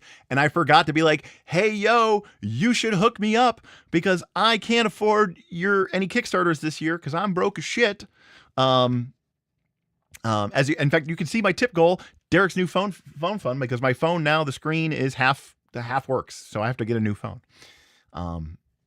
But I forgot to. So, but I absolutely think 7-part pack sounds incredible and amazing.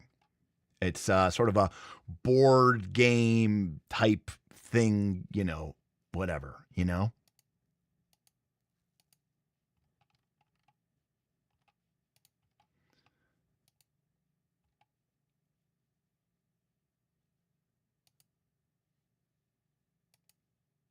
So, anyways, get diplomated, nerd. Yes. Yeah, I mean, I don't think it's a board game. I mean, that's the difference, right? Like, to be clear, I'm specifically talking about. Again, you guys are the ones with your very narrow, definitions. My definition of role playing is actually quite broad. I think the lines between a board game and a role playing game are very fake. I've heard people today describe the way that they play board games, which I think everybody would call a board game, and they role play more in those board games than I think most people role play when they're playing role playing games. So, if I had to bet, I'm going to bet that Beowulf role plays more while playing a board game of Pandemic than 90%, 95% of people role play ever in their entire lives playing D&D or Pathfinder or whatever,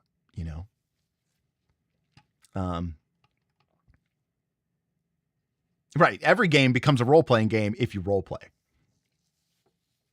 So. Pumpkin says, yo, half my phone screen is broken too. Yeah. But you have a job, Pumpkin. It's pretty sick. How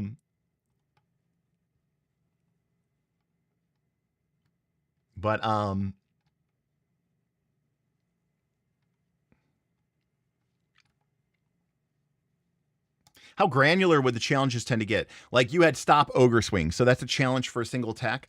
I don't know, Kendall. I mean, this is all very ephemeral. I know what I'm trying to accomplish and what I want it to feel like, and what are the hurdles or what are the problems that I want to oversee or overcome, which is I want to eliminate downtime as much as possible. I want there to be input randomness, not output randomness. I want there to be tactile. So again, I'm of course I'm inspired by all the games that I'm exposed to, and I'm inspired by a lot of the games that we cover here on this channel, the games that I'm playing. I've been playing Fabula Ultima all year. It is an incredibly, remarkably rewarding tactical game.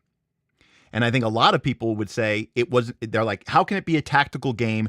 There's no grid, there's no movement, there's no move action.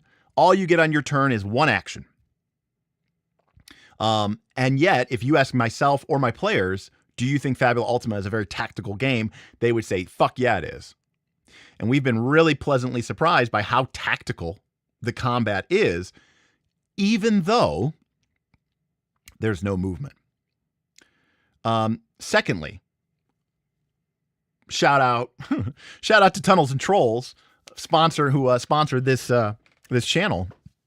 The threat system from Tunnels and Trolls is something that has really been percolating in the back of my head.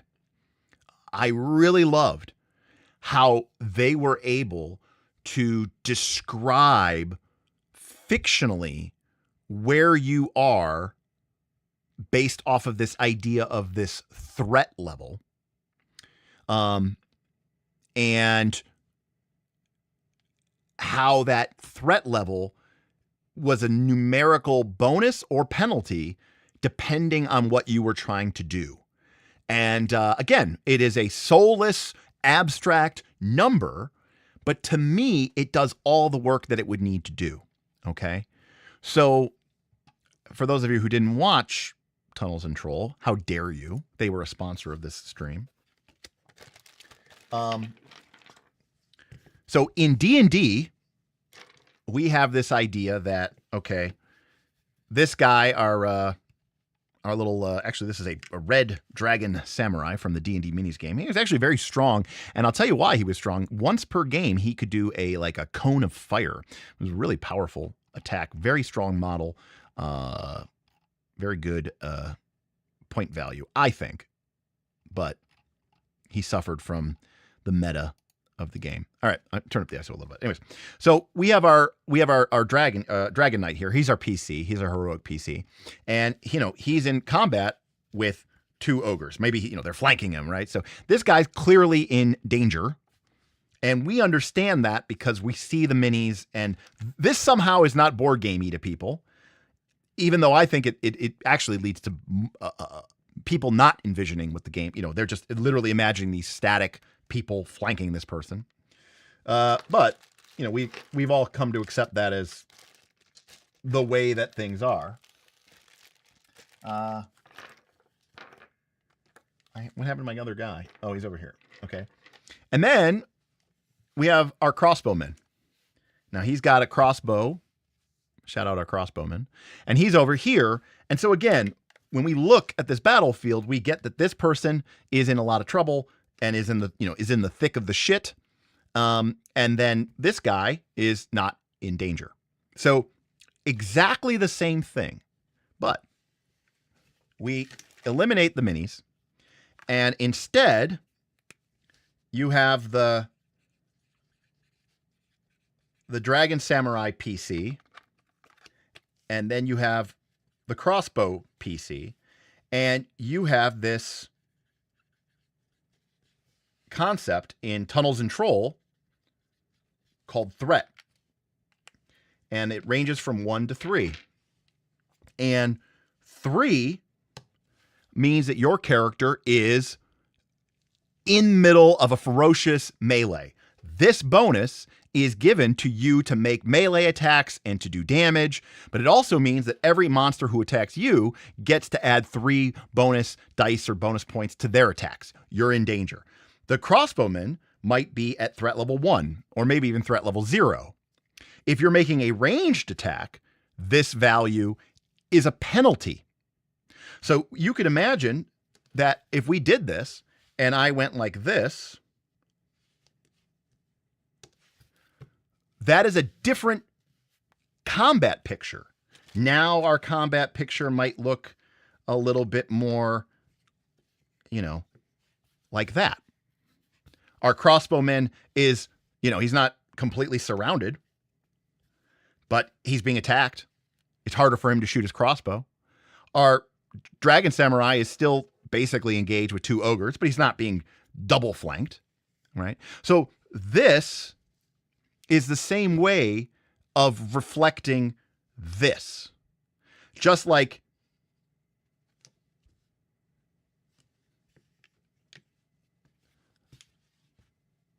that is the way of reflecting that. So this is the same thing.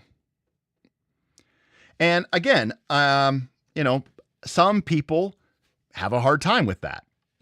I don't. I think it, now, yes, the minis look cooler. They do.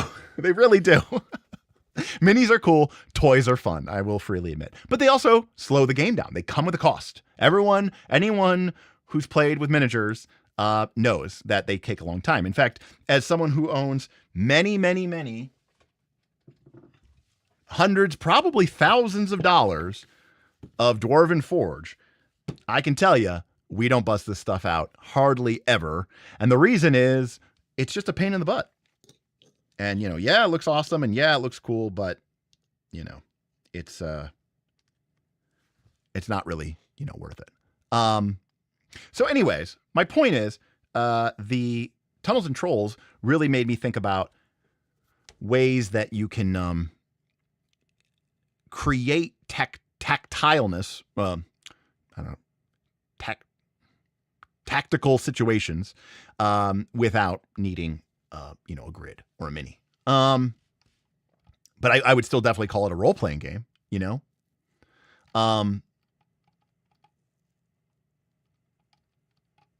So Matt Mum says, what is input versus output randomness? Great question, Matt Munn.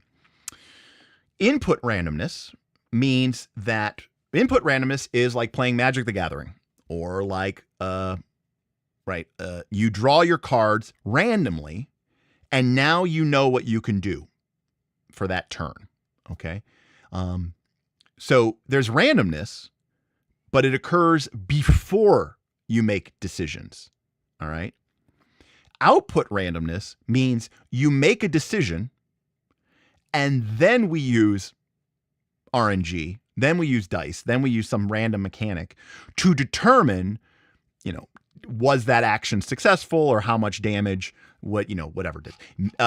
Panic at the Dojo, Matt Munn, huge influence on me, because Panic at the Dojo is input randomness. I would completely, if I wrote this game, one of my main influences would be Panic at the Dojo.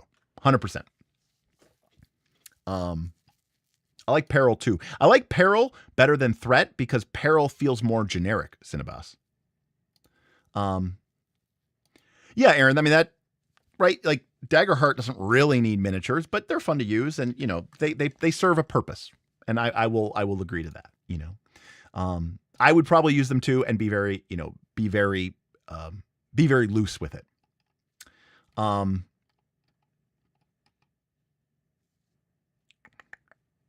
So, Will Nutter, would it be Grid, Zone, or Theater of the Mind? Sort of none, or maybe Zone. I don't know. My goal, Will, would be to use some sort of combination of like the threat idea from Tunnels and Trolls, maybe combined with a little bit of the stance idea from The One Ring. Those are two games that have had a huge influence on me as a RPG person. Because again, and Fabula Ultima to a certain extent as well, about a game that feels tactical without requiring pixel bitchy 5-foot square, movement.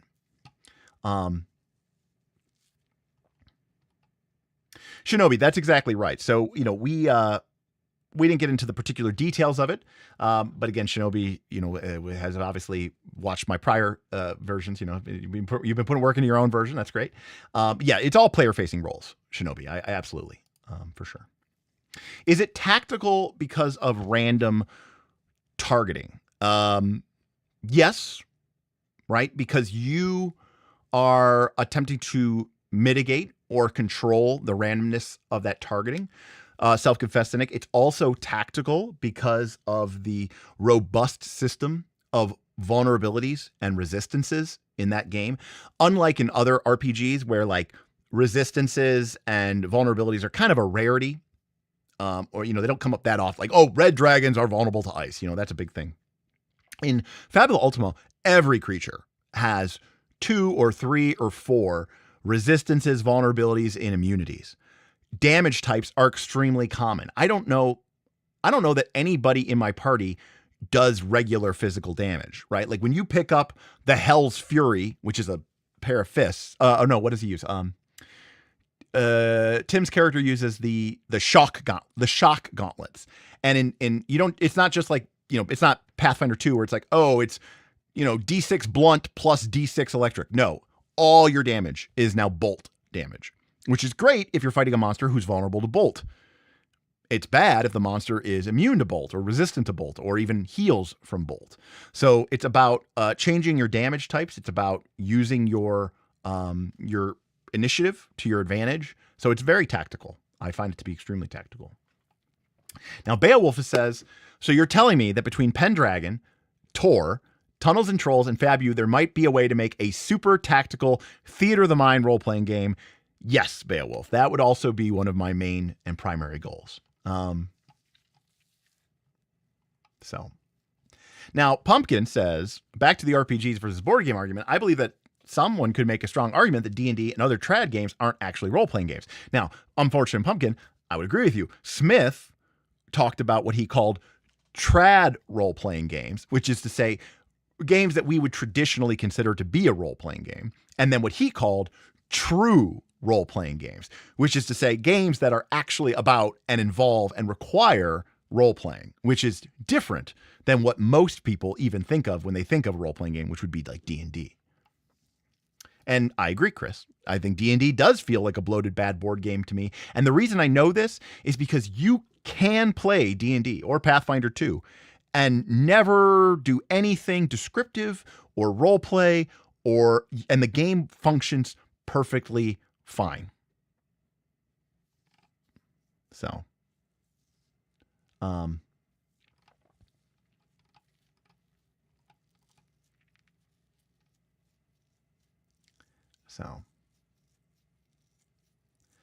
having played Daggerheart for a minute, lack of movement really does speed up the game like crazy, but it also creates weird, dumb conversations and situations that strange the brain. F true, love trad, right? So, Vin is unapologetically about what he's about, which is totally fine. Which I love for him. But yeah, I mean, again, there's nothing wrong with trad role playing. I think it's very, it's very fun. But to be clear, ironically, traditional role playing games are games in which you role play just cause. And some people, and a lot of people even prefer that, right? I argue, right, that to the Pumpkin's point, D&D isn't really a role playing game. It's a kind of a board game thing with some rules for figuring out if you can lift, a bend bar or a lift gate or jump over a pit or, whatever. All the role-playing stuff is stuff that we just add in cuz, right?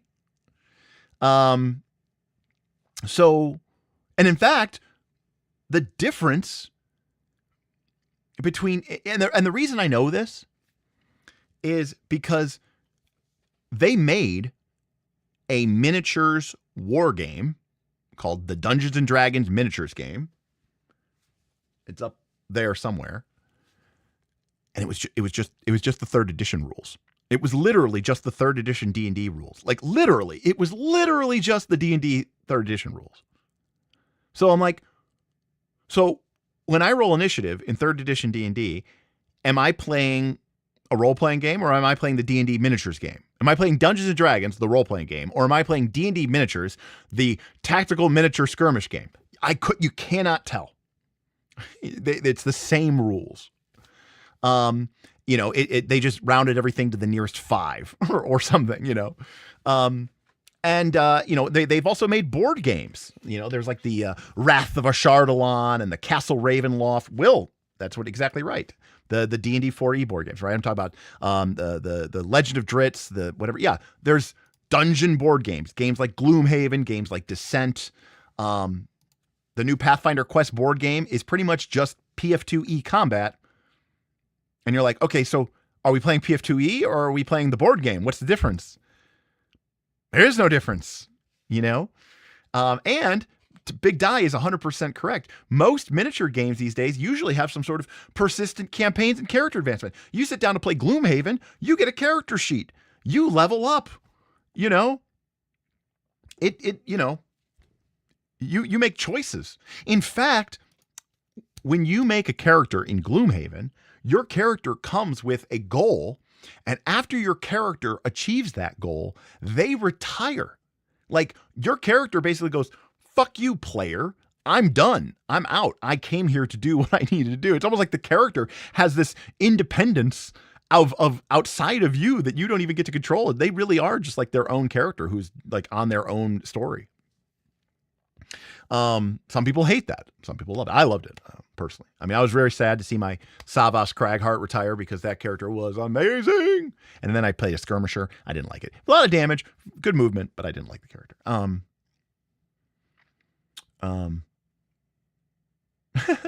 Cinnabos says, I have never played Pathfinder, but I've also never heard a discussion of Pathfinder outside of the context of combat. Correct. Yeah.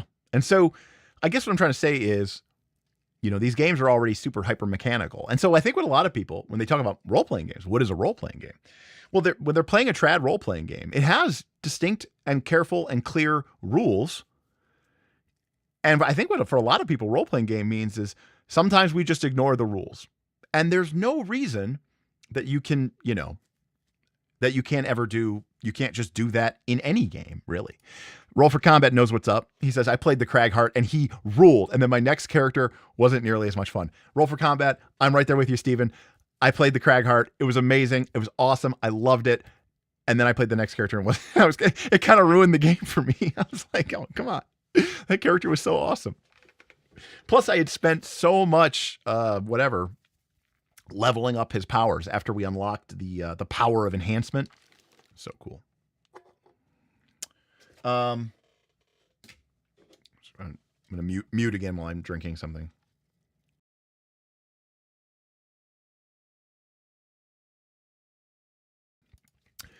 Let me give you an example of why Blades in the Dark is different. Because in Blades in the Dark, you literally cannot, the mechanics do not function unless you describe in the fiction what your character is doing, how they're doing it, and so you have to describe their fictional position, and you have to describe their intent, and you have to describe your approach. You literally cannot make a Blades in the Dark roll unless you have described what you're doing and what's going on around you. It is like, it's not even like, oh, you can't do it because it would be break. No, like you wouldn't know what to roll.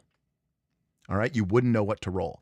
So in Blades in the Dark, you have to determine your position. You have to determine your effect. And you do that through the interface with the fiction. Like we all accept, okay, in Pathfinder, if I move my miniature next to another miniature and I say I strike, I don't have to describe anything. The game mechanics perfectly describe how we indicate that. You literally couldn't do that in Blades in the Dark because you wouldn't know what to roll. Because in order to know what to roll, you'd have to describe your position and you have to describe your effect, right? And if you don't do that, you won't know what effect you'll have. You won't know what will happen for your consequences. You won't know because you need to know, am I in a desperate position or am I in a controlled position? And the only way that there's no miniatures, right? We know when we're playing Pathfinder 2nd Edition, I don't have to describe that my character is being flanked by the ogres because we look down at the grid and the map, and we know that ogres have reach or threatening reach. My 4th edition is showing. Remember threatening reach? You guys want to hear? I don't know if people know this. In 4th edition, reach was technically only active for that attack. By default, even a creature that had an attack with, say, reach 2 or reach 3, when it was not their turn, they did not do attacks of opportunity. Adjacent, or they only did attacks of opportunity adjacent to them. They needed a different rule called threatening reach to actually be able to threaten at a distance. Anyways, we acknowledge that this guy is flanked. We know what the mechanical effect of that is, right? He is flat-footed to these. He is off balance to these. God, that's a terrible name. He is off balance to these two ogres. So we understand what is going on just by looking at this. Well, in Blades in the Dark, you don't have that. So you can't just say, oh, he's flanking, right? You have to work through it every time. Every time you make a die roll, you have to have a conversation. What is my fictional positioning? What am I trying to accomplish? What might be the consequences of those actions? And therefore, and then link that to, and what action, what approach am I trying to do? Furthermore, okay, Blades in the Dark, you need to take what I would call an unbiased approach to challenges. So a great example of this would be in D&D, you might describe the challenge as, climb the tower. And this inherently biases and predicates that the characters are going to be thinking about athletics checks and rope and climbing and all this other stuff, right? Blades in the Dark actually challenges you to instead say,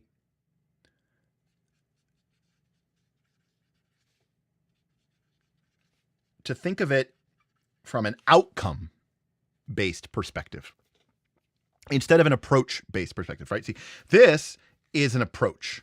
You are climbing the tower. This thinks about goals.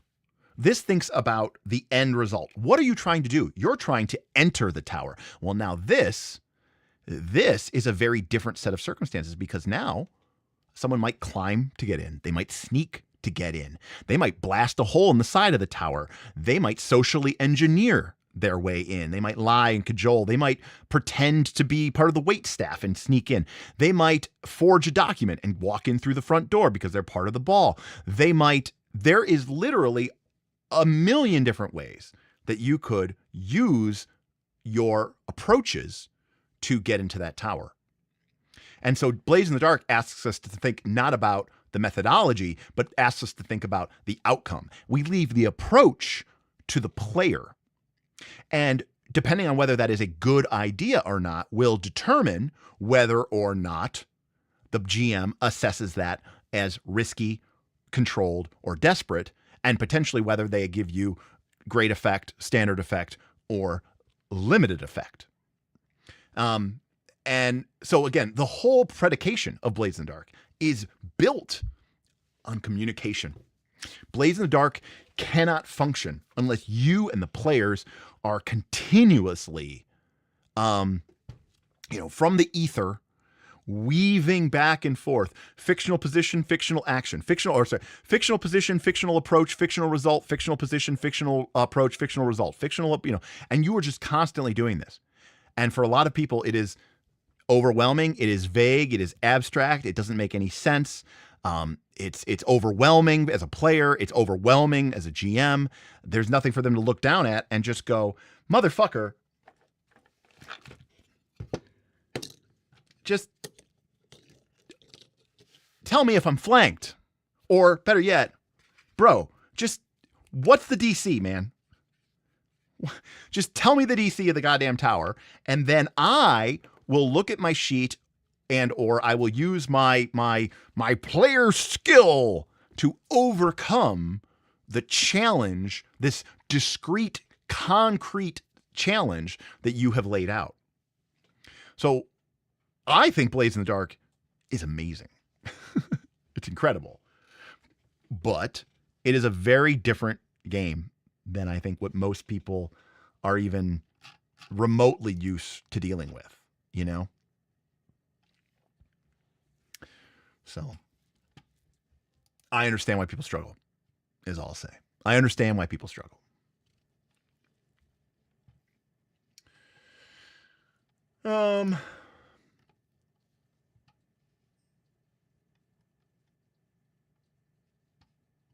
Will says, I hate ignoring the rules. I don't mind rulings to make the game fast. Yeah, that's kind of how I feel too. Ignoring or using rulings as an excuse to ignore rules is just jump. That is generally speaking how I feel as well, Will. My Discord handle says, rule 0 is no excuse to cheat. And I really do feel that way. Also, I know a lot of people don't like Duskwall. I love it. I think the ghost, industrial, apocalyptic, I think it's brilliant. And I'm still used to the beta before it was called Duskwall, and I just call it Duskwall. I always call it Duskwall. But I love it, and I love the world, and I love everything. The gates, the emperor is dead. The gates of death have been shattered. The sun has been broken. I think it's awesome. Yeah, miniature, and also too, big die energy. It comes down to it comes down to how you where you get your jollies. Not so much anymore, but I've always been a big Warhammer guy and miniature gaming guy. So I always had this, and board gamer, and a lot of the board games that my group and I we would play these tactical dungeon crawler board games. Descent, Gloomhaven. So I got my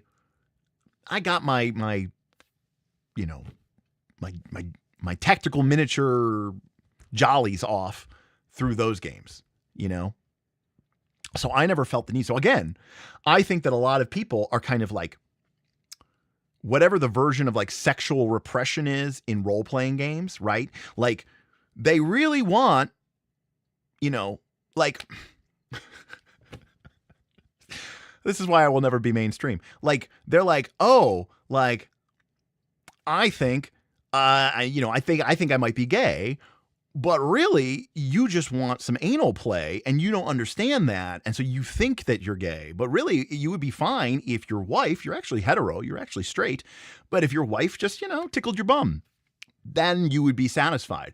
So I think that a lot of TTRPG players are in the same boat, metaphorically speaking. But, take that for whatever it's worth. Why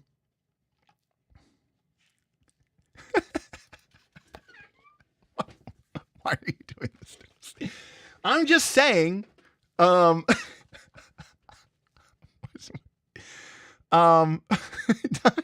Hayden says, Jesus Christ, you're not wrong. I'm just saying there's a lot of repression, okay? There's a lot of repression. Okay. My point is that Quest Friend says I'm right on board. Okay. This is true. You guys, they do endlessly troll me.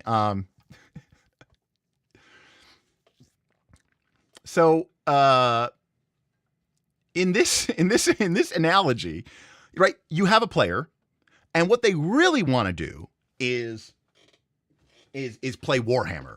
Okay. What they really want to do is sit down with miniatures and not have any sort of role playing. They really want to dig into their build and they want to have a skirmish miniature game. They really should be playing like 40K kill team. Okay. And they want to have, where they fight the battles over the miniature terrain and, it's like, oh, okay, whatever. And they want to really get tactical with it. And that's the game that they actually want to play, but they don't realize that. Or that they don't even realize that game exists. All they know is TTRPGs. And so, yes, in this situation, Warhammer is gay. Yes. And so what they don't realize, so when they go to their TTRPG, they have to get all of their TTRPG, they have to get all their wargaming urges, okay, out in the TTRPG. And I don't think that is, I don't think that is that is not, I don't think that's the problem. So, if they had a way to deal with those urges outside of the TTRPG, okay, to play with miniatures, okay, then, polygamy, if they had a way to get their miniature game urges out through a different game, then they might realize that when it came to the TTRPG, they actually didn't care so much about the grids and the miniatures and all that other stuff, right? The reason they care so much about it is because they have no other outlet for, playing with their toy soldiers. Okay. Yes. Right. Closeted war gamer. Yes, that's exactly right. And by the way, I think that's also true. Flip it around, right? Flip it around. It's also true, I think, for a lot of role playing people who are like, yeah, I played the game and we didn't even touch the dice. Okay, so why are you playing a game that has dice? There are a lot of role-playing games that don't even use dice. There are a lot of role-playing games that are entirely just about, creating stories and riffing off of each other and really getting into play one of those. But they're like, no, but all I know is D&D. So my D&D game has to be about, it's like, no, like D&D is this thing, right? And that's what it's there for. Sure, you could use it for other purposes, but there are better and, more appropriate things for that. Aaron, that's a great example. Magic the Gathering. Magic the Gathering is a great opportunity for people, maybe like you, to really get into your like builds and, the really nitty gritty competitive side and getting really hyper specific about the rules and constructing and creating. Great. That's a great analogy, right? You have that outlet through Magic the Gathering for sure.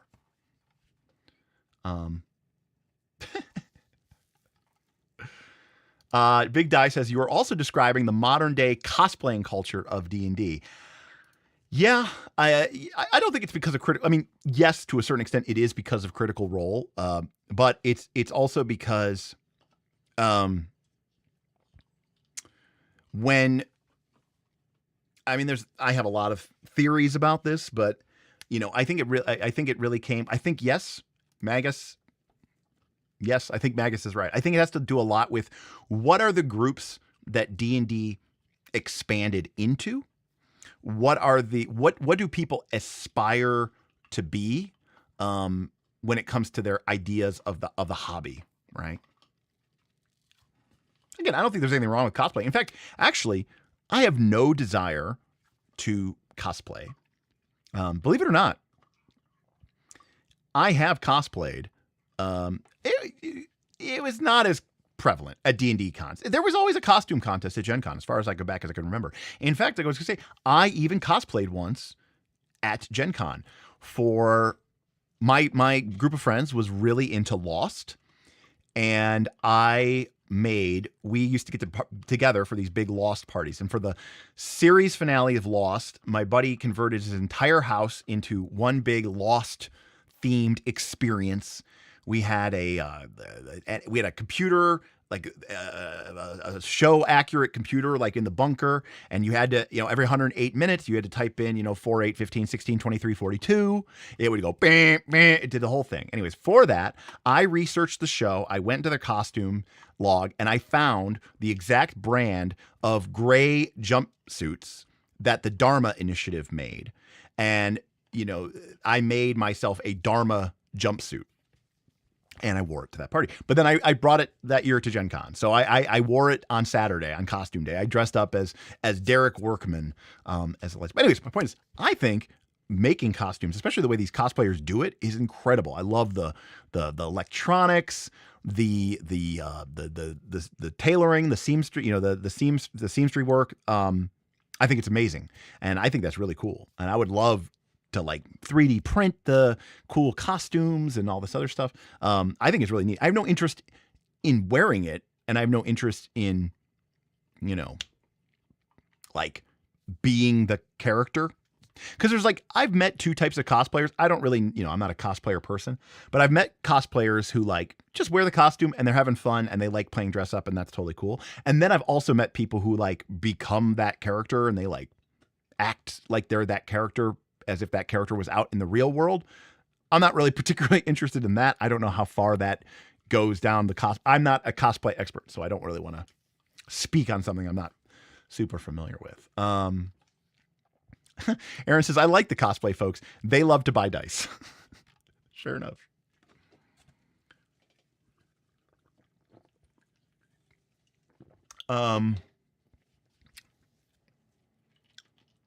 I blame college and drugs.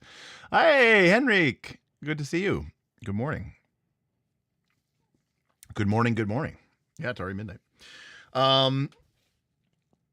By the way, as a reminder, speaking of LARPs and costumes, two things. Number one, tonight, or tomorrow, technically, we're going to have Jess on, Jess Redicop. And we're going to be talking about Vampire the Masquerade 6th edition, right? The drama. I'm going to do the unthinkable, and I'm going to make a demi-plane account. just so I can access the alpha rules.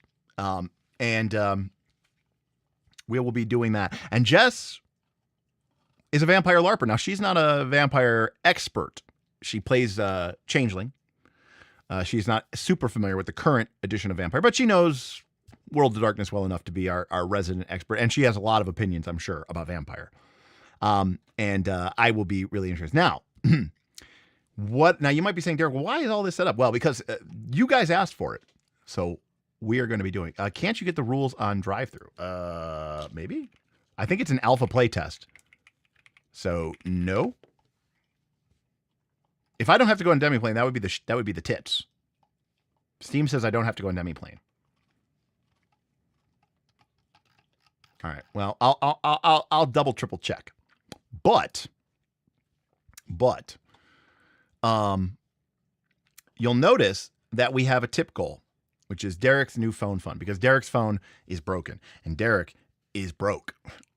Now, will I be getting a latest and greatest iPhone? Of course not. I never buy the modern generation of phones. So, roughly I'll probably need a couple $100. But Derek, why would you? Because I always buy my phone. I usually buy them used because I don't want to pay full price. And I definitely don't want to have be locked into a carrier. So you might be saying to yourself, well, Derek, how would we possibly get to that? Well, people wanted cosplay.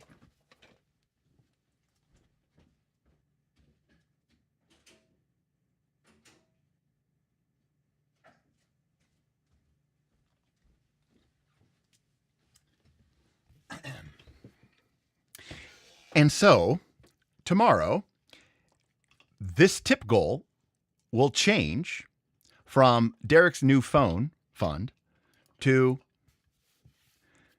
Derek paints his nails goth black for the Vampire the Masquerade stream. And so if we can reach our goal, I will paint my nails black right here live on stream. Now, I can't promise you that I am any good at painting my nails. But I've got my Emo's Not Dead black nail polish from my Emo's Not Dead cruise. We are all set to go. It'll pair very nicely with my watch. By the way, it is a KOLC colored watch, by the way, just in case some people have asked me that, but it has the orange highlights. Very cool. Anyways, I will be using the top-down camera, and you will get to see me apply my Emo's Not Dead nail polish live here on stream. London says, I need to do another coat on my own polish. Thank you for the reminder. Aaron says, eyeliner stretch goal. You know what, buddy? Times are tough. I can ask Amanda, my roommate, if she has any eyeliner. But we might be able to go full.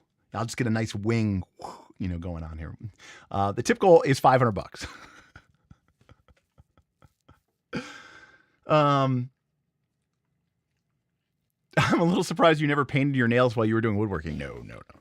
The real issue, Nate, is complete honesty. I am a really bad nail chewer. And I actually acquired this habit when I was a child because I did Taekwondo, and I did competitive Taekwondo. So I went to go to tournaments, and they were very rigorous about, your nails had to be short. And I remember my coaches and stuff were just like, oh, just bite your nails, to keep your nails short so you don't cut anybody. Because if you did, you could get points or even get disqualified. So I got into the habit as a kid at these tournaments, plus, an element of nervousness. People chew their nails anyways, but I was literally kind of instructed to do it. So I bite my nails pretty bad. Would it be less than $500 to get your screen repaired? New screens usually around $150 to $300 odd around here. Self-confessed cynic. Actually, part of the problem is I did have the screen repaired, and they basically told me that it would probably be a temporary fix at best because, or I took it to the screen repair because they said that the problem wasn't with the screen, it was with the board, and then they said it's just not worth it. And honestly, again, if I was talking about getting like $1,000 new phone, no. But like it would probably be like, it would probably be like $200 to $250 maybe for me to get a new screen. But like the problem isn't the screen. The problem is the circuit board. So yeah, because they tested the screen and it was fine. So anyways. Hey, cool, Shinobi. Same deal. Shinobi says, I don't bite my nails, but I cut them all the time. I used to file them for martial arts, so I get it. Yeah, so it's the same basic idea, but I just got into a bad habit when I was a kid. And I actually broke the habit when I had my Invisalign. I had my Invisalign for like, I don't know, 18 months or something. And, I couldn't bite my nails because I had my Invisalign in. And I broke the habit. And then when I got rid of them, I was like, oh, this is great. And then somehow it just came back. So anyways, point is, that's why I never paint my nails even when I was like woodworking, just when I'm bored or like, when I would paint minis or whatever. But for you guys, so ask yourself, how much public humiliation do you want Derek to go through tomorrow? And do you want Jess to be sitting there cackling madly like a wild Malkavian while I do so?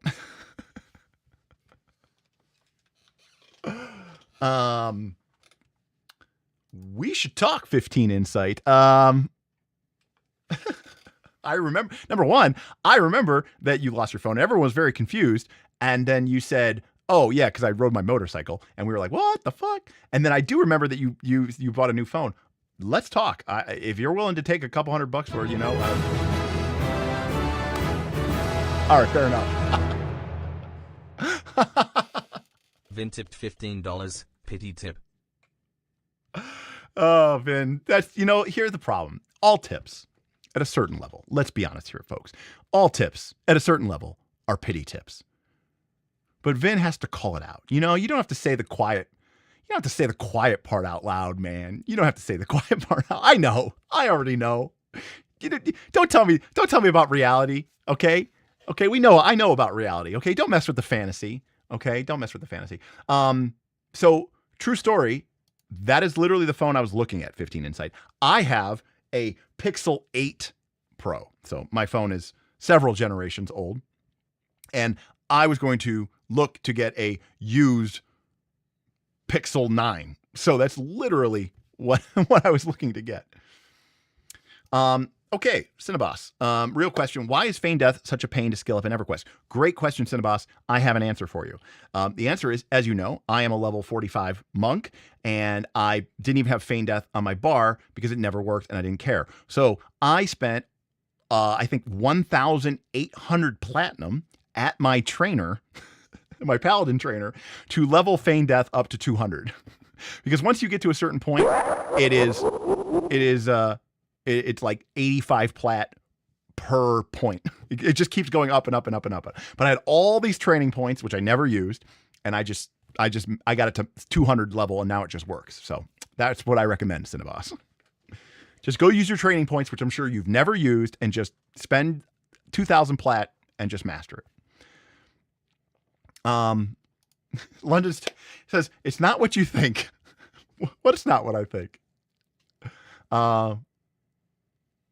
Yeah, don't do that. Just go to the trainer and just spend the points. Did you see the Japanese RPG covers I posted in the I included Rocket Low Sword? I might have missed them, Shinobi. I do know I talked to the Mugen Press people at Gen Con. And I gave them my card. I got their card. In theory, hopefully, when October comes, fingers crossed, it'd be really cool. Maybe we could get a sponsorship. I even told them. I mean, I was like, hey, I was like, if we could work something out or whatever, that'd be great. But I have not seen it. I love it, like Record of Lotus War. So good. I haven't seen it in years. I need to go back and watch it. You had the full 70s braces. Here's the deal. I was poor. And I needed braces and I didn't get them. And then as an adult, I just didn't have them. And then eventually I was like, oh, you know what? I'm going to get braces. And I went to an orthodontist and he said, we're going to need to break your jaw and pull out like 4 teeth and then after your jaw, you're going to have braces for like a year, and then we're going to break your jaw. And then after your jaw heals, and then you have surgery to remove your bone or whatever. And then after your jaw heals, you have braces for like another 2 years. And I went, fuck that. And then years passed, and I had really bad misalignment on my lower teeth.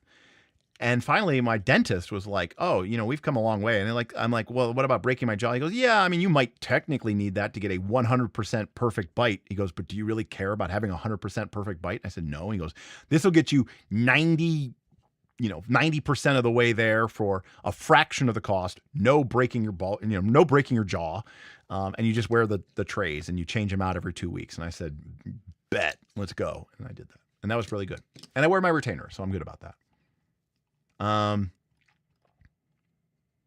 Vampire 6th edition, let's go. I don't know, Beowulf. It sounds like they're trying to make a true role-playing game, and I know you're not a big fan of those. So, because to be clear, Vampire the Masquerade is very much a trad role-playing game. Vampire the Masquerade is a game about simulating vampires. And that's why people love it, because like I said, I think actors are simulators. They want this, they want it to be as not abstract as possible. They want it to be as real as possible, high levels of verisimilitude. And the rules engines are just there to represent the physics of our imaginary fictional world, which is great. Just not something I'm as interested in. So, which makes sense that 6th edition is changing that, and they are pissed. So.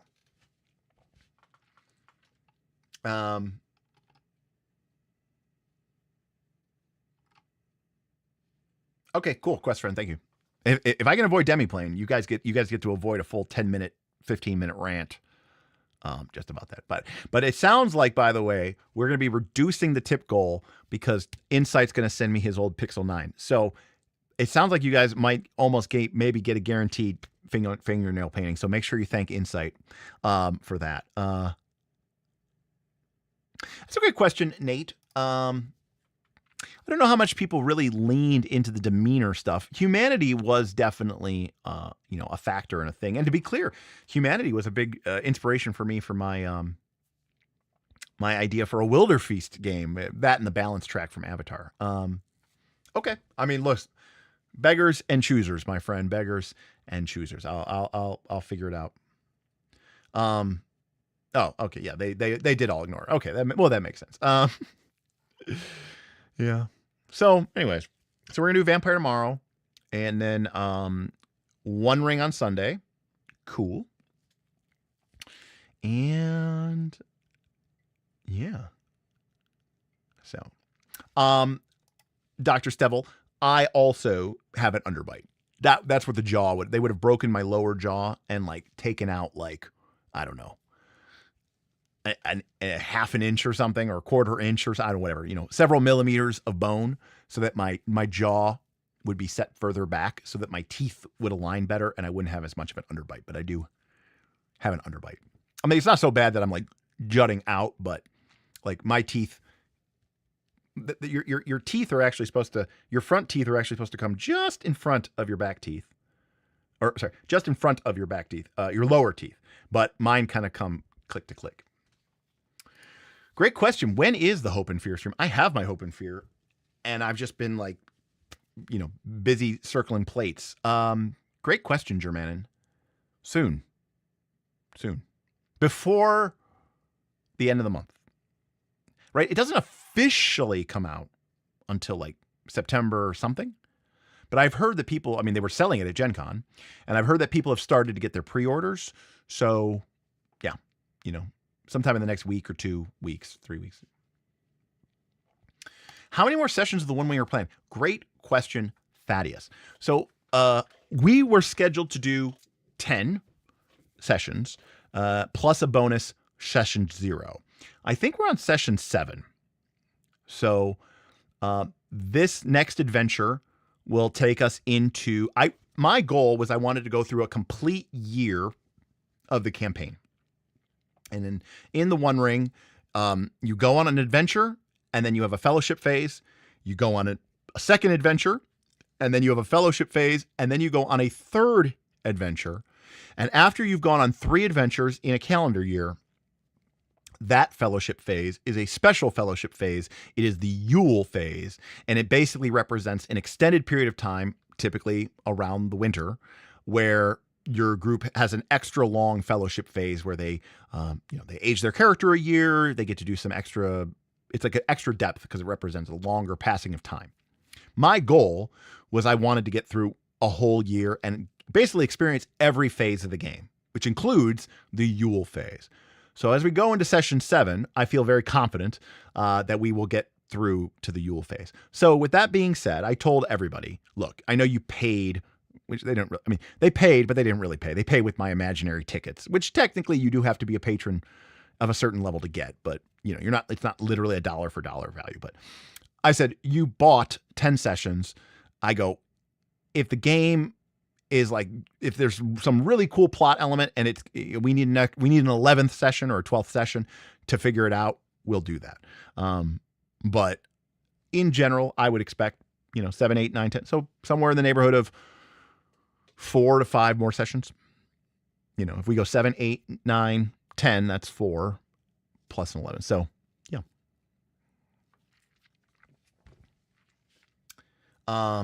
Again, it's a young company. It's easy to be like, oh, it's Critical Role. They have all their shit together. Well, they don't have their sheet together, as it turns out. There's a lot of growing pains there, and they're still learning how to run a business and be this successful. And I can only imagine. See, I'm lucky. I've never had to deal with success. Certainly not sudden success. And so that makes it a lot easier.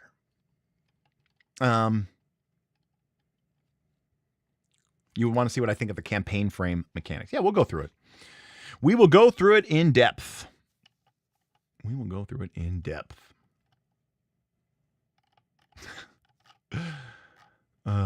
So, any case. Oh, real quick. Before I dip out, I do just want to say that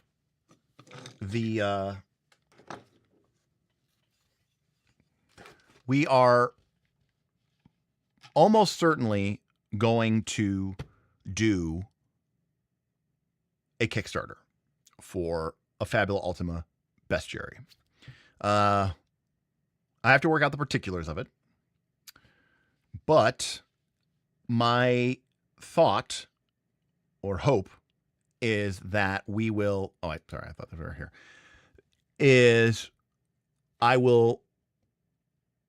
we're going to create a situation where it's going to be digital only. But a lot of people, both fans and the people who made the game, would really love to see me make it and print it. I was a little hesitant to do that, but in complete transparency, if I did a printed version, that could be the difference between me making, $5,000 to $10,000 and me making maybe, $50,000 or $60,000. And that is enough money that basically it gives me, along with my Patreon and the tips and supporters and painting my nails black, it basically gives me another year of runway, right? So kind of 2026 was kind of like can I make this work financially? And the answer has been kinda. So if we did a successful print-based Kickstarter, where, I could make, $60,000, $70,000, $80,000 on a Kickstarter, then that would put me into a situation where for 2027, I would be okay, right? I would be fine. And it would give me a little bit more runway and leeway to do that. Now there's a lot of decisions that need to be made. But one of the key things about it that makes it very obtainable is I'm going to be working with patrons who are going to be working with me to submit monsters, where I'm going to have Jess Redicop as sort of a kind of the lead production designer or whatever you want to call her, producer, who obviously has a lot of experience in the industry and with monster books. we're going to let people submit monsters. I'm going to be paying people minimum page, minimum count of word. And I would tell people that if you're trying to do this to get rich, it's not the way to do it. But we're going to be kind of taking some shortcuts for the art, not like AI, but like we're going to do pixel art instead of like full, beautiful, gorgeous, fabulous Ultima style art. We're going to be doing pixel art. We're probably going to get one piece of art for every family of monsters. And then use palette shifting, which is how they did it on the NES, to make art, to make tokens or art for all the different monsters. So, if we have 5 wolves, we'll commission one piece of pixel art for a wolf, and then I will use Photoshop, which I'm very proficient in, and I will change the wolf's color palette to orange and red, and that'll be the Ember Wolf, who launches fireballs and has a fire aura. And then, we'll change the color palette to like silvers and blues, and that'll be, the Frost Hound. And, we'll be like the controller / slower wolf. Anyways, will I be needing a layout person? Matt Munn, I do not know. Part of me wants to use this experience to actually, put a gun to my head and learn how to do layout. One of the big problems with me is I like to do everything myself. And I do palette shifting all the time as well, Alan, in my VTT, or my Fable Ultimate VTT game. Look at this guy. 15 insight. Listen, when this goes through, when this goes through, a dinner on me at next year's NightCon for sure. Okay, buddy? I appreciate you a lot.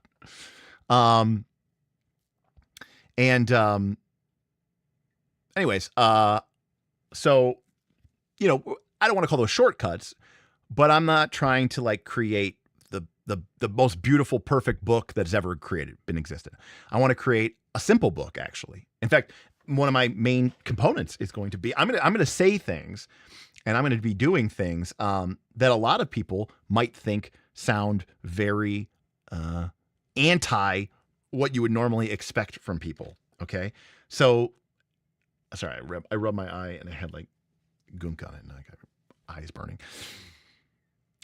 I don't want people to be especially creative or incredibly brilliant or try to show off their design chops with the monsters. I want monsters to be simple, identifiable. I want them to rely on resonance. I want them to work the way that people who, JRPG, who play JRPGs or who play D&D expect a monster to work. I want you to read the monster and say, oh, it works the way that this monster should work. Similarly, I want to, or part of what we're going to be doing is using the framework of Fabula Ultima's quick creation rules. We are actually going to create a palette of mechanics.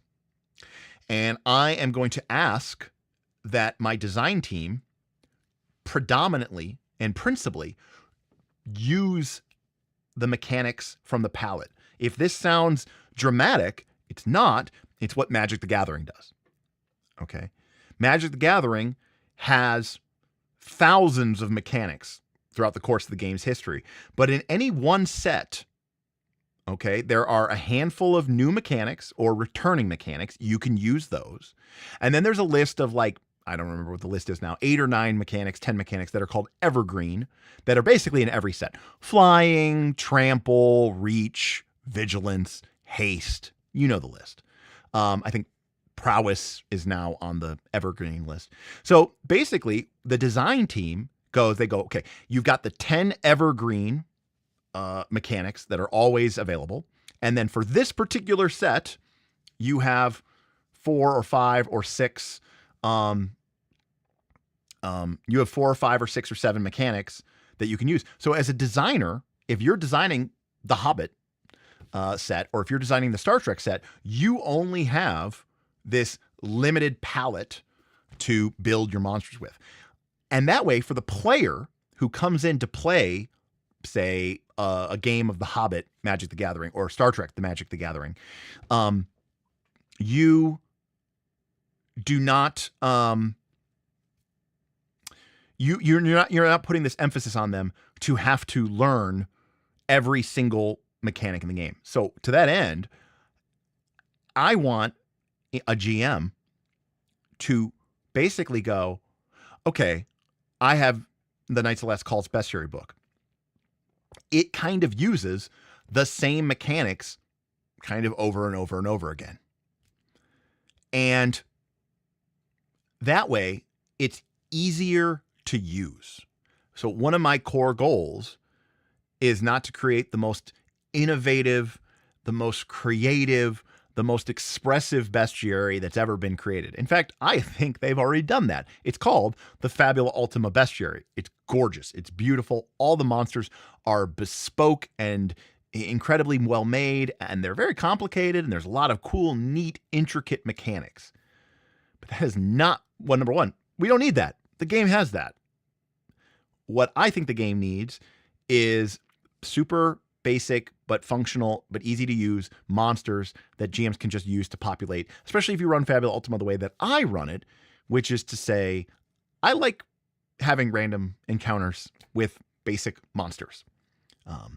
I know that the creator of the game says, "Oh, I didn't think anyone would ever play those encounters. I just imagined that would be a group check.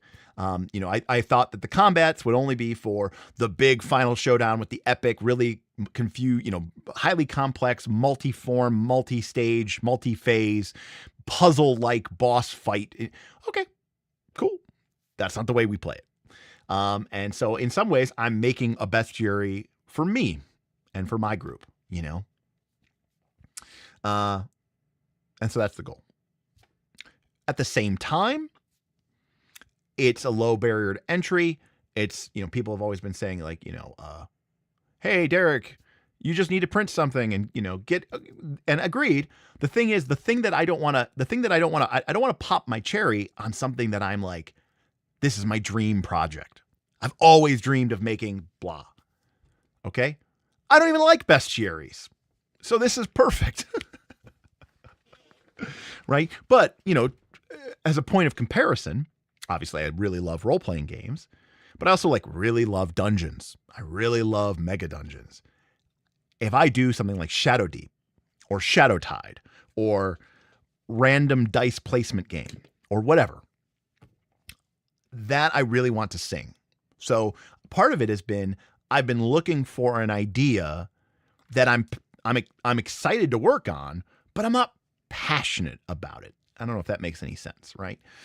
That doesn't mean I don't care about it. It just means it's not a part of my core identity. I have a lot of experience, almost 8 months of this last Fabula Ultima campaign. We've gone through all the iterations of the game. I've been building monsters myself for the last 8 months. So I'm just I'm in that mindset right now anyways.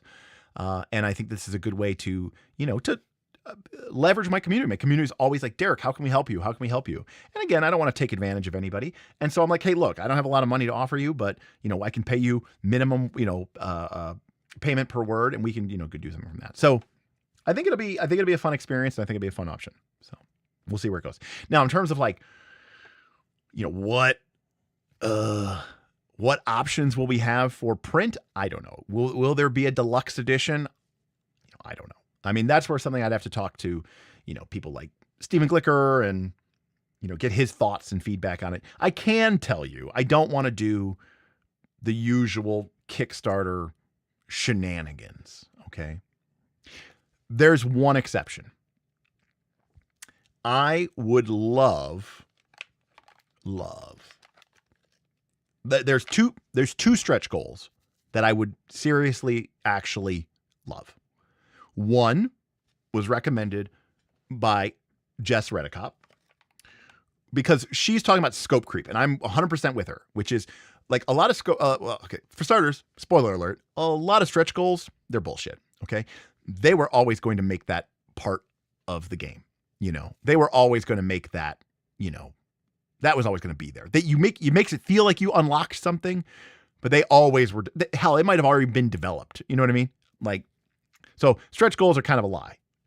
spoiler. Secondly, I hate, and people get in trouble for this, they'll be like, oh, our goal is 20,000. No, and then they actually, in order to make money, in order to not lose money, they need to do $100,000.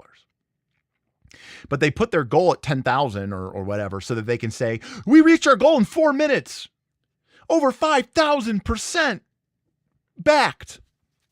They do that, but they put themselves in danger that way because, maybe if you know that you're going to hit it, but if you don't know if you're going to hit it, that could be really problematic. It could be dramatic. So, so the one thing that Jess was worried was, and I completely agree with her, which is no scope creep. Okay. Which is scope creep is where you go, hey, we're going to literally double the amount of stuff that we're making. Okay. No, that's not good. You want stuff that scales. So an example of that. One could be right now, my plan is to commission a single piece of pixel art, say a wolf or an ogre or an imp or a goblin or whatever for a certain family of monsters. And then Derek will go in and use Photoshop and palette shift it to make it different.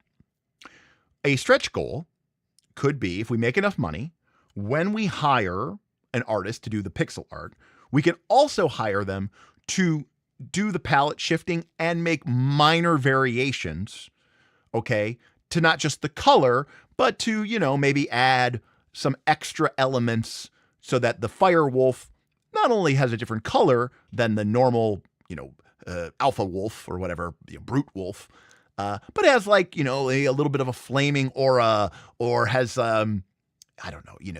flaming, an extra long flaming tail. It's still the same core idea. I'm not literally commissioning a new piece of art, but in full transparency, I cannot pay that. I can't afford that unless we make, $75,000 or something like that, right? So I can't even commit to that. I can commit to one piece of art per family of monsters, and I can set my goal at 25,000. And I can say, if we get 25,000, I will be able to pay these artists and pay people their minimum wage, and we'll be able to get this book made, and I'll make a few $1,000, and I think that'll be cool. But if I want to do the art like that, that would be. But fundamentally, me and my crew and my designers, we're not doing anything. I'm not even asking the artist to do more money. What I'm really doing is spending more money. Okay. The second thing, which is a huge deal, which I would love to do because it goes to my core goal of all of this, which is to create something that increases the usability of a monster manual, of a bestiary, of a creature compendium at the table or the virtual table. Now, the virtual table is easy because we're going to make a slamming, amazing Foundry compendium for this, for Project FU. But for the print, we've been talking about different options. What I would love to do is do cards. I would love to be able to do monster cards, a card for each monster. Now, that would be incredibly expensive.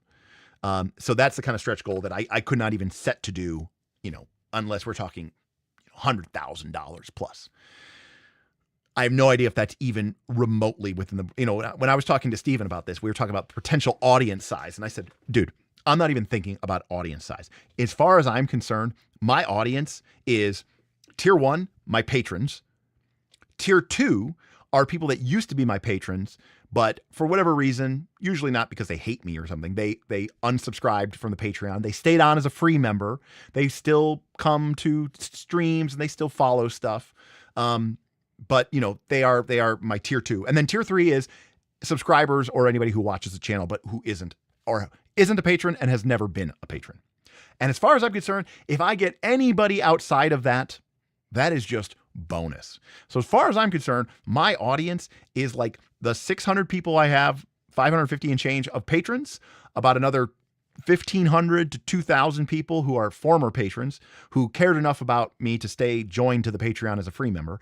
And then the 16 or whatever extra 1,000 people between Twitch and YouTube who are subscribed. And again, lower and lower percentage of conversion on each of those. If I get anybody outside of that, bonus. And yes, cards are insanely expensive. So that's why I'm saying I wouldn't even think about doing that. Do not give my roommate pink eye. I will try not to give my roommate pink eye. I mean, if it's really that big of a concern, Jess, I will go buy some liquid eyeliner. Just send me a link or whatever. I'll go to Sephora or what's that other place called?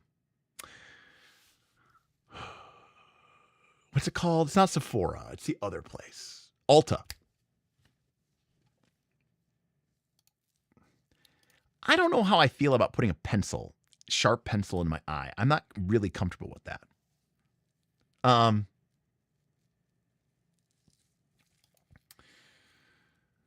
Anyways,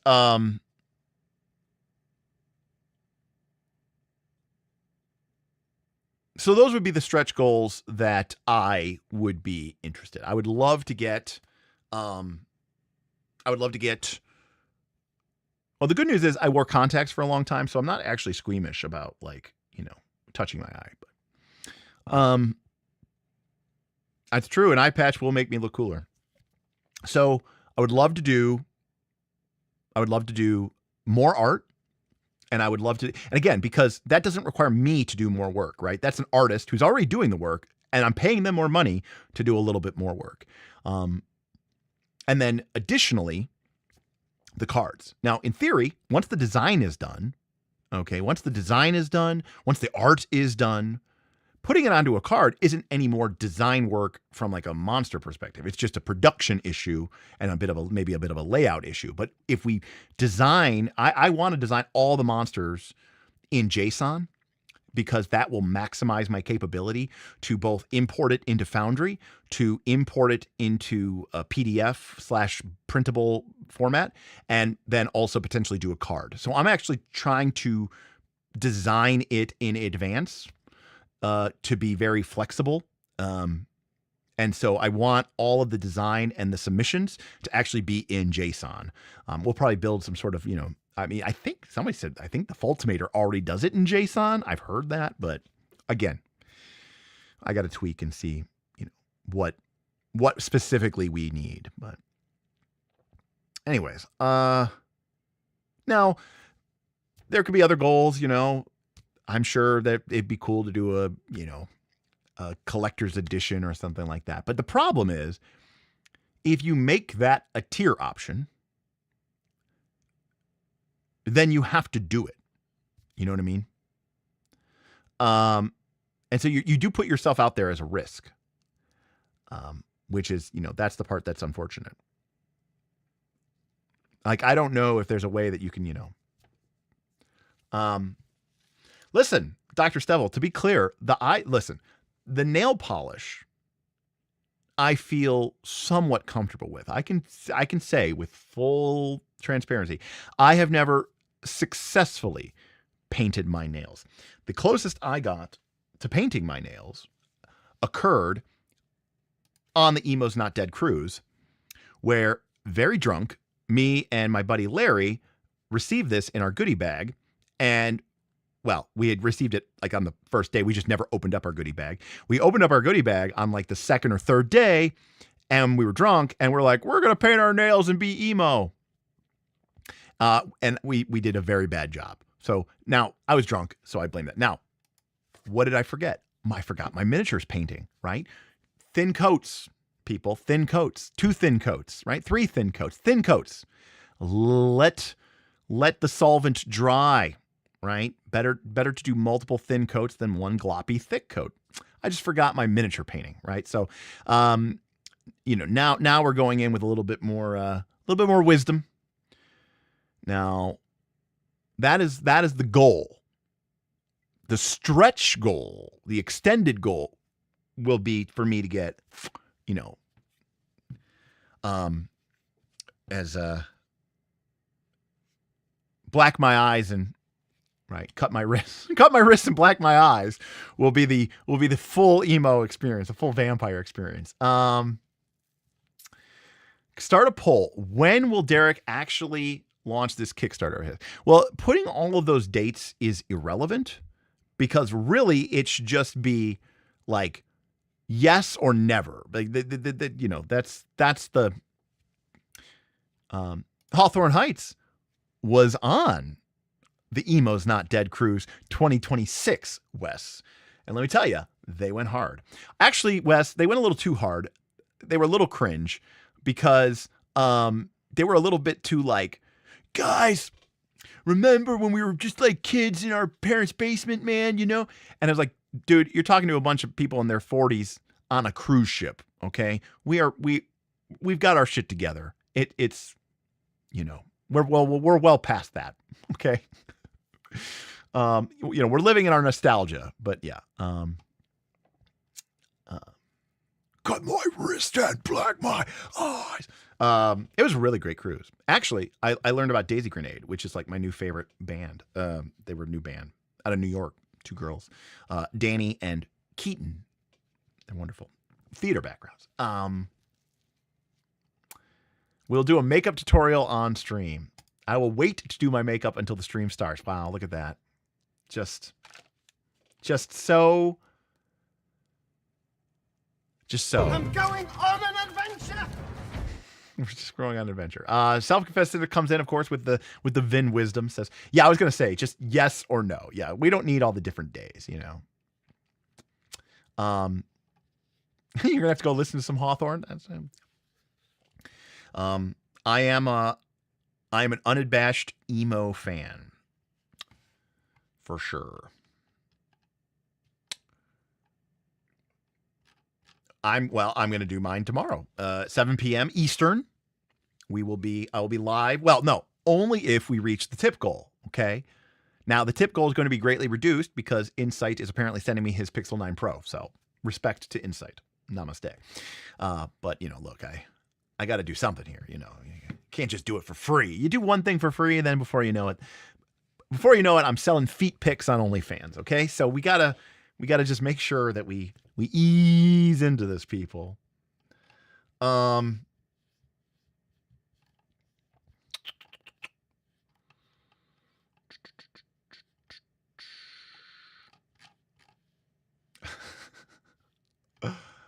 Let's see here.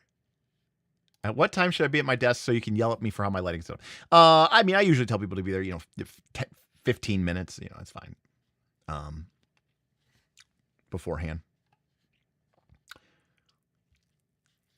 So, I've seen your hands. I do not want to see your feet. Oh, Beowulf.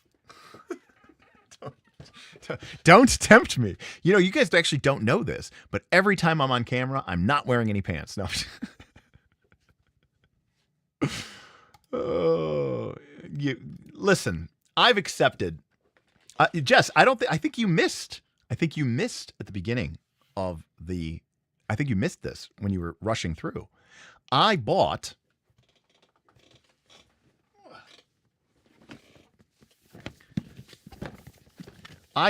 A new microphone because I want to help. Okay, I bought this microphone to help out the rules lawyer. He bought this microphone on my recommendation, and he was having some problems getting it set up. And I said, okay, I'll just go buy one and I'll mess with it so I know how to set it up because it uses this Rode interface app that I don't know how to use. So I wanted to get one. And I go, and then I'll just return it. But then I was thinking, oh, maybe I won't return it. I'll just save it for Jess. So, because I told him, I said, I love the Rode NT1, the original one. But apparently this 5th generation one is is awesome. And, it has its own internal preamp and it's a 32-bit float internal. It has its own compressor software, uses Aphex, system effects inside of this. So the USB is 32-bit float. That is fucking awesome. And then, as I said before, when I was recommending people for the dual connect, right? You get the XLR and the USB. Hoyrit tipped $175. Get yourself the 7-part pack. All right, nice one, Hoyrit. Nice one. Nice one. Looks like I'll be getting seven. Looks like I'll be getting 7-part pack. That game looks awesome.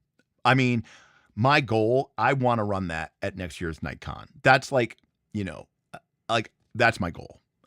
If it's out, I don't even know if it'll be out by then. Even if they have like a print on play Hoyrit, I think that'll be amazing. I think that would be so awesome. Because if there was ever a group of people that you could get together to play 7-part pack, it would be the people of Nightcon, and that would be awesome. And and posers need not apply. You're gonna lock the fuck in for some 7-part pack action. We're talking 1 game a day for 5 days. Wednesday game, Thursday game, Friday game, Saturday game, Sunday game. 5 days. We'll structure some sort of scenario, whatever. I'll get Jay to come on the channel, help me create a Nightcon special or something. Hoyrit, thank you. I am strong. I really, really appreciate that. Again, I mean, I'm not being dramatic, when I talk about, some of the situations here, this is a lot of fun for me. I'm having a blast doing this, and just traveling the gaming, traveling the nerd world with Steve Glicker, and getting to meet all these incredible, amazing creators and amazing people, and getting to talk and hang out with you people, all hours of the day. The fact that I can stay up till 3-4 in the morning talking about RPGs with folks over in, Europe and Scandinavia and Australia. And then, get up and, talk with people who are at work and bored and they're on the Discord. And I could just spend my whole day talking with people, chatting with people about RPGs, answering hundreds of DMs a week from people who want to ask me questions. And I say, yeah, let's talk. Let's just jam. Let's talk about it. I'm happy to do that. Even something as simple as like being able to help out a fellow content creator with their audio visual setup. Love doing that.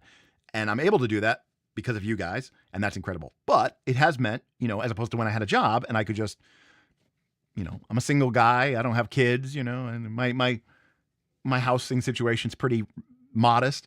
I pretty much kickstarted and backed anything I wanted to, right? I can't do that anymore. So, it means a lot to me. Like, for example, last year, Vin, bought me which is still forthcoming, but the Super Collector's Edition Wheel of Time first book, Eye of the World, which looked amazing and incredible. And I just could not justify it to myself. And he was so super generous to do that for me. So, again, I don't want to sound like a pity party here, but it means a lot to me that you guys, that I bring enough value to you and the community that you feel like I deserve that. So that's very nice of you. So I really appreciate that, Hoyrit, and I appreciate it. Erudite I was going to be an erudite, Wes, but I did not do it, Sin. I just went with the Froggo boys. So do you think MCDM is done with Draw Steel now that they're doing Crows? Well, they are doing Crack the Sun, so there already is an expansion being worked on and played. That being said, I get the sensation that Crows is more James Intricasso's thing, and Draw Steel is kind of more Matt Colville's thing. And I don't know, maybe like, I don't know if it was like some sort of deal or something like that, but maybe like Matt was like, it's cool, we'll make Draw Steel for me and, my fans, and you can go make Crows. Which, again, this is very telling. I like Crows. I would play Crows. I might dip into Crows, which is usually a bad sign for the game. Now, I will say I refuse to play the game if they continue to call that status boned. But no, I don't think that they're done with it. I don't think anyone knows what MCDM is doing, and I don't think anyone knows what MCDM is going to do. MCDM and Matt Colville have very much an attitude, and I'm not saying it's right or wrong, but they do have an attitude of, fuck you, I don't owe you anything. Just because you paid me money, I don't owe you a thing. Just because you're a fan, I don't owe you anything. Just because you bought one of my games doesn't mean I owe you anything. Okay. I mean, I think that's decent. But it's definitely an aesthetic. If we can get this set up, Jess, there will be a tip goal for me to go wizard costume cosplay, full in 7-part pack, Nightcon 2027. The NT1 is extremely, reasonably priced. This was, I think I got this actually on sale, but it was priced at $250. I think I paid $225 for a full capsule studio condenser microphone with dual XLR USB with its own preamps built into it with a 32-bit float internal preamp processor. That is an incredible deal. And I think Rode is one of the best companies. I have never been disappointed in a Rode product. I've loved the Rode. I've owned a lot of Rode. I've owned their lav mics, their Bluetooth lav mics. I've owned the Rodecaster. I've owned their pod mic. I've owned their broadcaster mic. I've owned a lot of Rode products. And I think they're all amazing. Z-Star says, I talked myself into getting 7-part pack. I can't wait. So the key with 7-part pack is you just have to mentally prepare yourself for the fact that like none of your friends are going to want to play it. Okay. But that's okay, because you know what? That's what places like Knights of Last Call, Patreon are for. I am sure there will be some attempt or creation to make some sort of multiplayer mega game 7-part pack. Does it mega game? We will find the fuck out. But yeah. Hoyret says, I haven't been able to make too many streams live these days, but glad to help you out. Well, Hoyret, you've been a huge supporter of me for years, and you know, we love you, and thank you so much for that. Appreciate it. Yeah, exactly, Magus. One for you, one for me, for the, you know, for James Introcaso and for the crew. There you go. James made the game that Matt wanted to play, and now James making the game James wants to play. I do respect that they're using that same core engine, which is really just PBTA. Let's be close.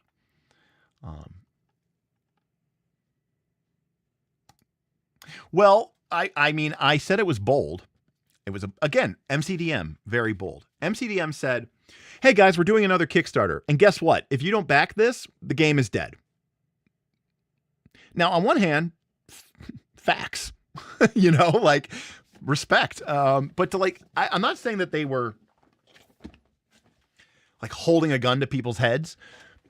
But they were holding a gun to people's heads. And people showed up, you know.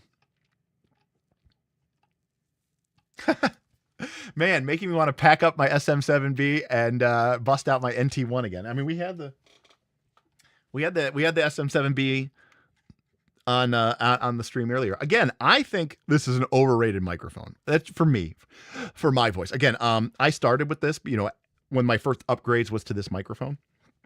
I prefer the RE20. And part of the reason I prefer the RE20 is because of this feature right here. This is called the variable D.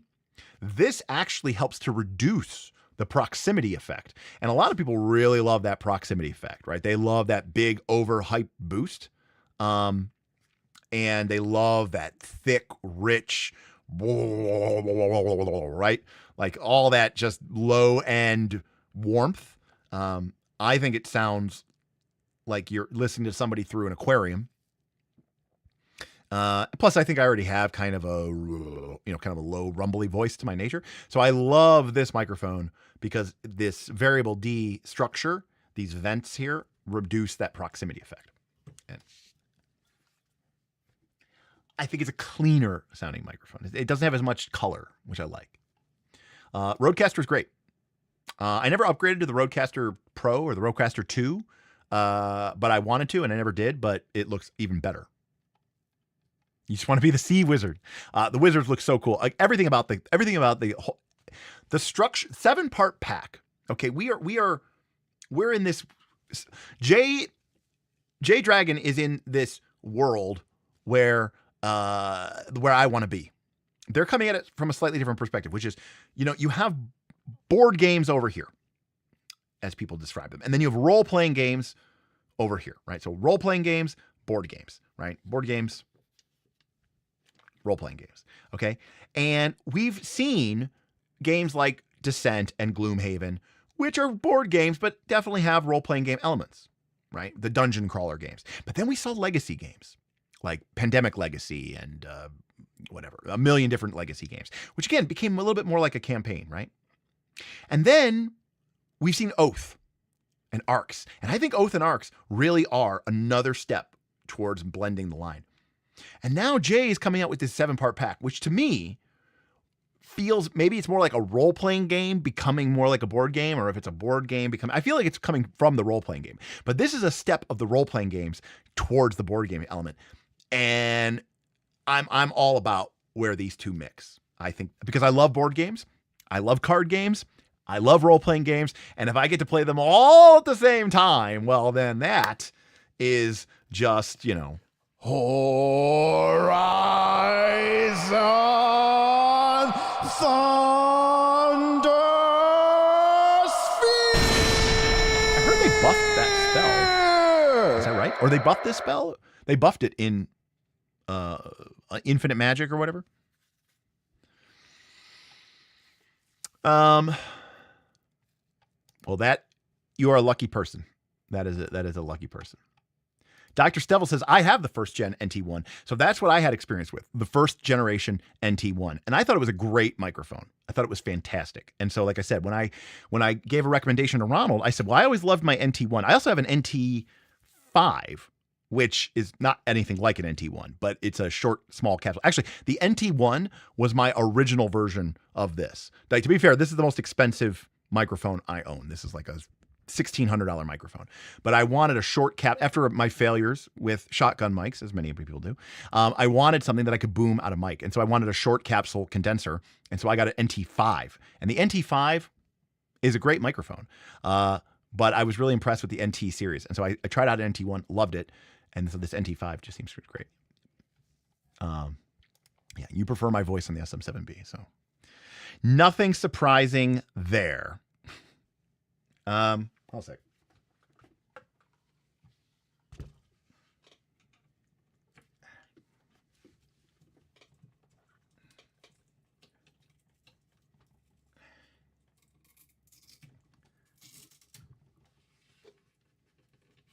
Okay.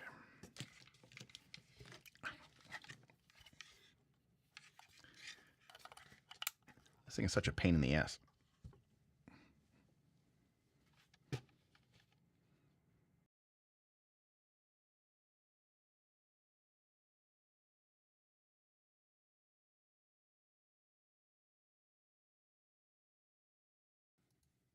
All right. See, I need so much gain just to even move the meters. Like even with this, like through this Focusrite, I am tickling like 8 out of 10 on this Claret 8 Plus. Not this thing. I would never trust this thing. This is my baby. And so now I'm on my SM7B. So Vince says, wow, so much smoother. Well, you know, it's definitely a different microphone. It has a very different response. Obviously, we just moved from a condenser to a dynamic microphone, I do have settings. Yeah, I do have settings. Actually, what I can do, it'll probably be absolutely terrible, but hold on a sec here. Okay. Now I have turned off every single filter.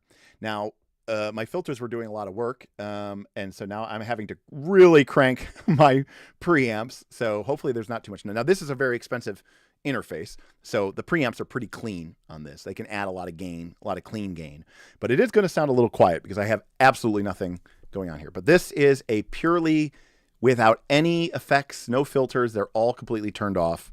This is just my voice, raw.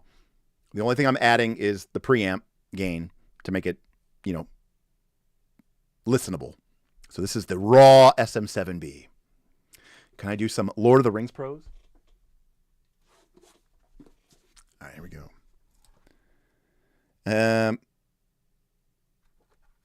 Let's see here.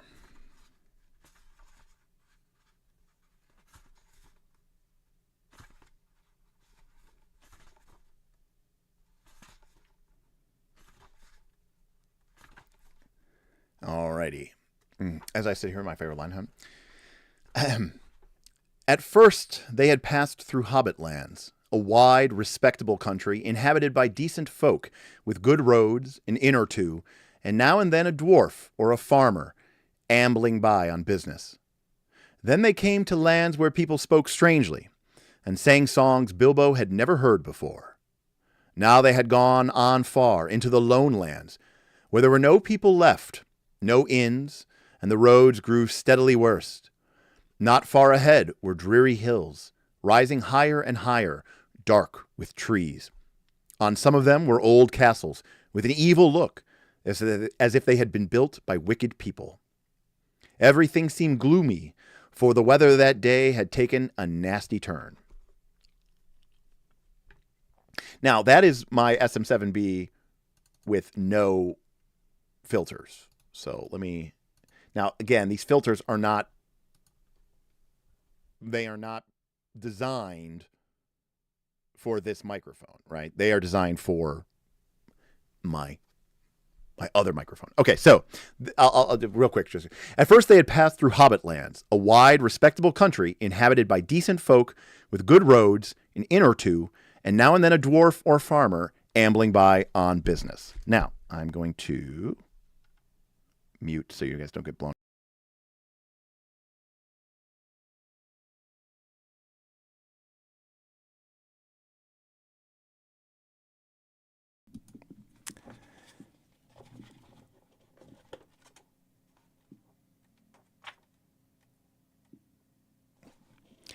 At first, they had passed through Hobbit lands, a wide, respectable country inhabited by decent folk, with good roads, an inn or two, and now and then a dwarf or a farmer ambling by on business. Then they came to lands where people spoke strangely, and sang songs Bilbo had never heard before. Now they had gone on far into the lone lands, where there were no people left, no inns, and the roads grew steadily worse.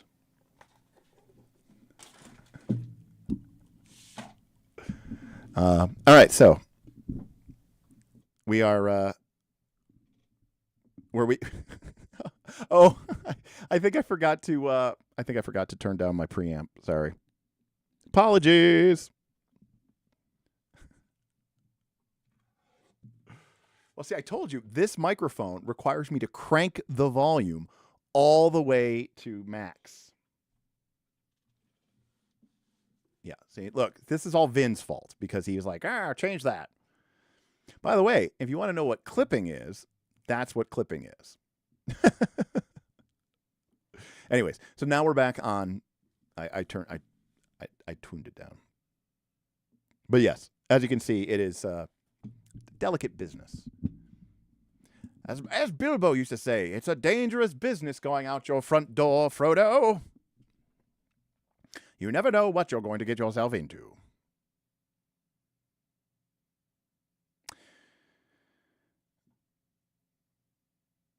All right.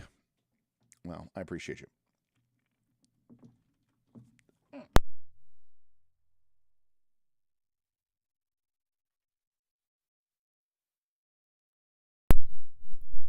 All right. And now...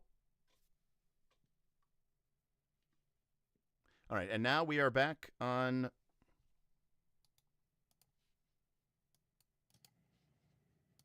All right, and now we are back on the Focusrite.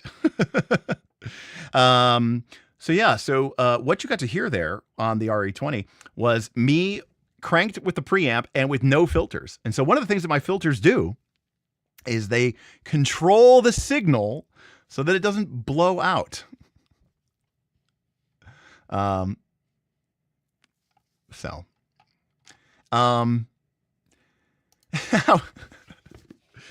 Listen, I don't want to, Ronald's an old friend, and he doesn't mind. But I'll tell you this: I've had a lot of people reach out to me for audiovisual help, and some of them are major content creators. Ronald, I mean, he's a lawyer. He's a social justice, champion. He's got other things. He works pro bono, and there's a lot of other things going on. I'm talking about people who are, what I would call real professional YouTubers. And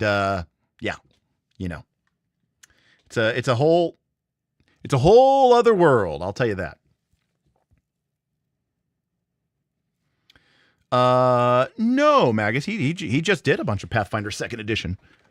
Hey, did you see Pathfinder Second Edition is now on Drive-Thru RPG? Oh my God, I never thought I would see that day. Why would they be on Drive-Thru RPG? They just invested in a whole new web store for their own site. That seems stupid to me. That seems crazy to me, and it seems stupid to me. But what do I know?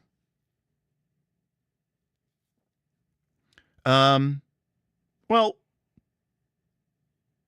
so the answer, Jess, is, there's graphs, there's charts. It's just like when you do photography. Yeah, you can probably say, oh, do I think that's too bright? Well, yeah, but there's also a histogram, like there's data that you can use. If you don't have the right, even if you do have a good ear, I think a lot of photographers should use their histograms more. And no, I have not been to the store lately, but I was told that they redid their website.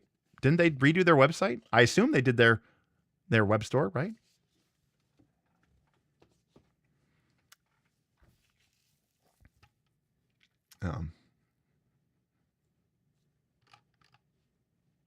Now, that being said, I will freely admit I don't mind buying things on Drive-Thru RPG. And the reason is because I have a massive library there and everything is there. And I have changed things and I'm on different computers and I just need to download a PDF. And if it's on, okay, I'm not even going to lie. Like, there are PDFs I know I've owned, but I've rebought again on Drive-Thru RPG just so I could have it on Drive-Thru RPG because there's no way in hell I was ever going to remember what random email from some random site that I got it from. Yeah.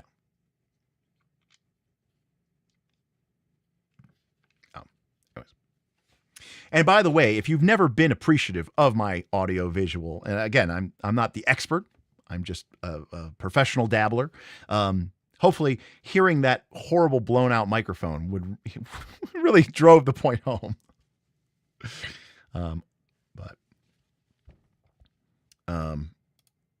Or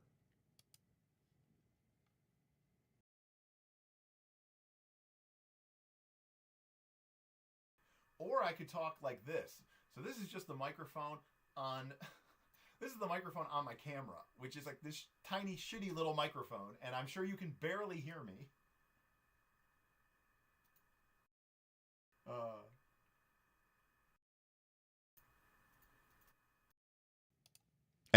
Yeah. See, that's my point. That's what most people do. They just use the microphone on their camera,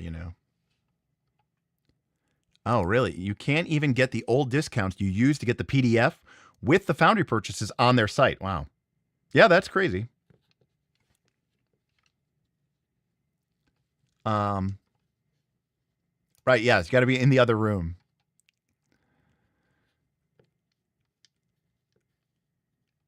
Let's see.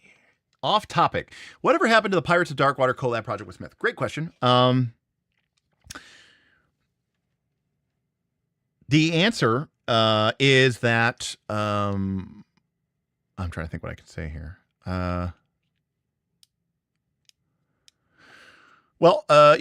Smith was laid off, and I think he believed that he would, work on this for a little bit, get a job, and go back to work. That did not happen. And unfortunately, as cool as it would be, so in Smith's mind, he was, going to take some time off and write this thing real quick and we can kick it around. And then, he'd go back to work and start, providing for his family. Smith, unlike me, is married, has kids. But that has not happened. So, he's had to shift his interest and his time to other things in order to try to make, to sneak by, and basically has been interviewing and applying basically 24/7. That's basically his full-time job. And, he's kind of under the gun because times are tough.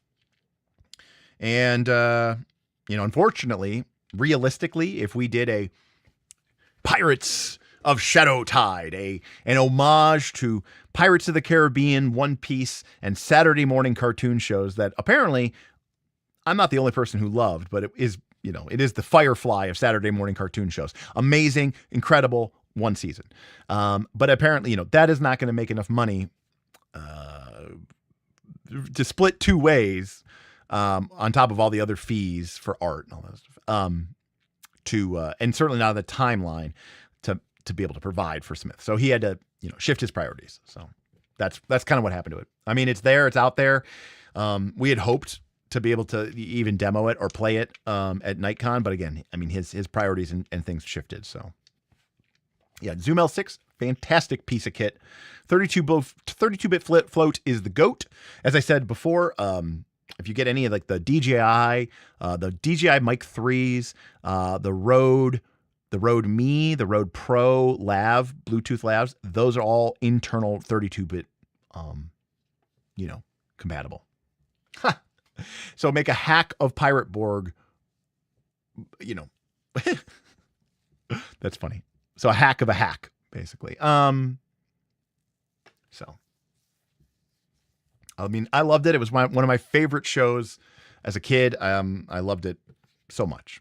And again, I've talked about it at length, but again, maybe someday we could discuss it and do it, and we could bring it to fruition. But we're sort of in a situation where we kind of need to do something that I can do fast-ish, and kind of, I hate to say it, but like, it's kind of a guaranteed success. I'm not saying that anything's guaranteed, but I feel fairly confident. The best year for Fabula Ultima did what? 1 point something million. Now, to be clear, a lot of that money came from people backing at the ultra premium extreme tier. And I know that because I backed last year when I had money, I backed at the ultra premium extreme tier. But I would never have something like that. So it's very difficult to make a lot of money on a Kickstarter if you don't have these ultra premium features,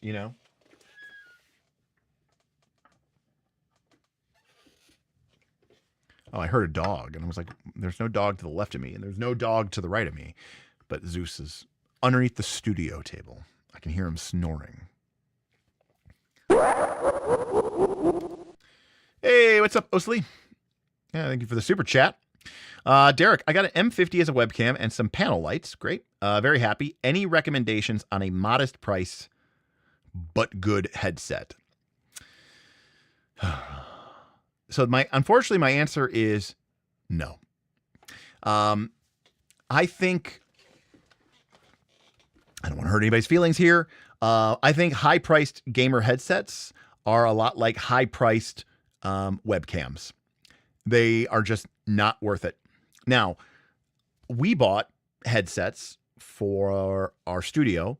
They are Audio-Technica professional broadcasting, the BPHS ones. And they use XLR, right? They're not just USB plug and play. The truth of the matter is even like the super nice gaming ones, they're like again, I don't want to trash anybody here, but they're like Beats, Beats by Dre or whatever, Beats or whatever. I don't even know if it's by Dre anymore. It's overpriced garbage, right? They just stick the brand name on it. So a lot of those like Razer heads, again, I'm sure it works fine for you if you own one of these. And if you like the look of it and whatever, and it works for you, that's amazing. You should definitely use it. You're not probably a professional broadcaster, but the truth of the matter is now, because so the problem with the headset is usually not the mic or the earphones. It's the mic. And the truth of the matter is most of these microphones are just really small, really tiny, really sensitive condenser capsules. They're just not big enough. They get separated into the physics, and again, I'm a big believer in a separate, just a separate microphone. But I understand that's not an option for everybody. But the microphones, the headsets that I bought, which I like a lot. And to be clear, I don't think they sound as good, as any of these microphones that we have here. But, we bought for the studio, I bought the BPHS ones, and we don't have a camera right now because reasons. You know why? Because that camera is trying to show my original camera, and if you remember, I'm not on my normal camera. I'm on my studio camera, which I just turned around. But if I go here to the ATBP, so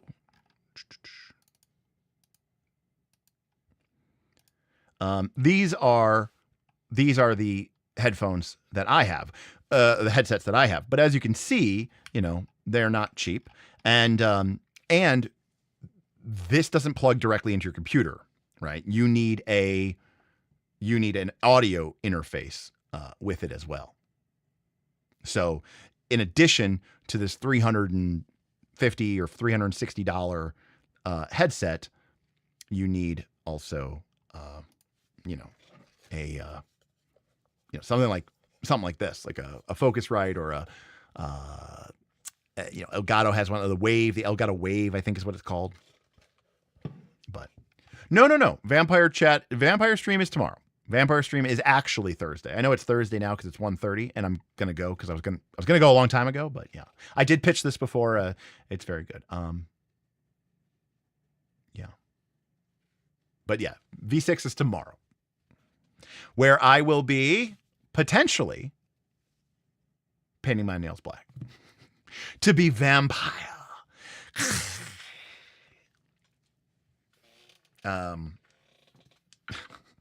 If I was going to be a vampire, I would be Colin Robinson. I'd be an energy vampire.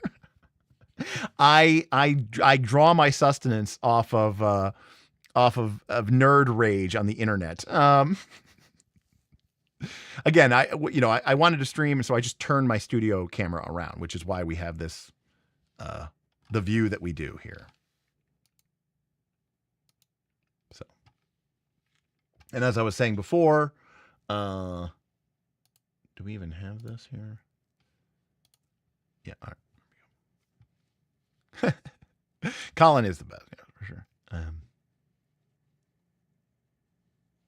Oh, okay. Sorry. You were saying get decent headphones and use one of the cheaper mics. Yeah, that would be great, James. Some of the ones I showed you before were absolutely fantastic, and I think they're great. I mean, to be clear, I'm really looking forward to trying out this NT5 or this NT1 G5. I think it looks like a slamming microphone, and I'm very happy about it. So, again, and sometimes even actually more expensive microphones can be more problems than they're worth. This is a great microphone, but in all honesty, if you don't know how to set it up and you don't know how to tune it, it could probably almost be too good.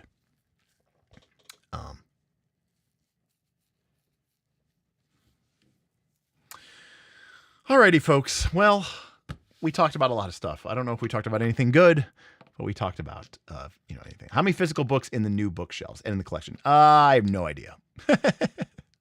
A lot.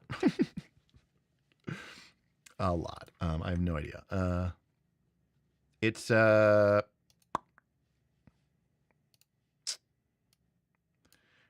not quite all the way filled in. And we're upside down. That's always a good place to be.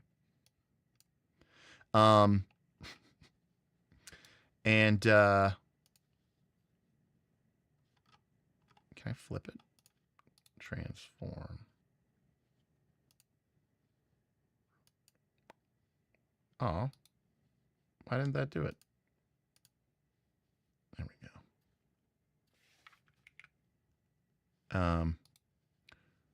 Oh, no, there we go. Oh, I did the wrong thing. Here we go. Flip vertical. There we go. All right, now it's flipped upside down.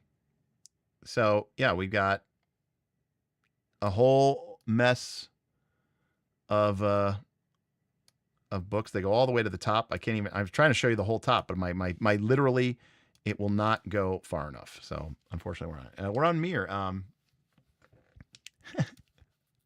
Yeah. Anyways, long story short, Garblag, have the books arrived? Wait one.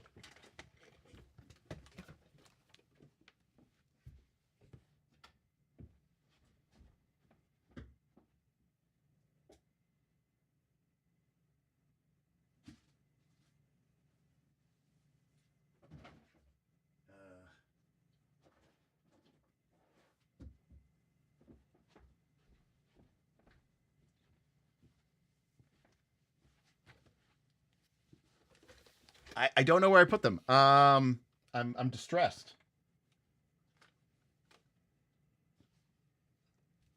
They just arrived. And they were actually, because I was as I was at Gen Con, and so I got back and I had a bunch of packages and I made my way through it. Yes, Garblag, they came in. So I got my heroic deeds, guys. It looks amazing. And I wanted to show it off, but I literally don't know. I literally don't know where I put it, but yeah, I do have it. Now I'm like, oh no. I'm still learning my new setup. I'm still learning my new setup. Anyways, so I'm still trying to figure it out. Also, not for nothing, but we dang, where is that? Dream of heroic deeds. Yes. Again, so incredible. I mean, again, talk about games that have kind of fundamentally changed the way that I want to engage with and play RPGs. I mean, that game plus Wilderfeast is like, it made me review the whole concept of diegetic growth as a method of advancement in RPGs. Incredible. Amazing. Just excited. Also, I was going to say, I forgot to mention this. At Origins Game Fair,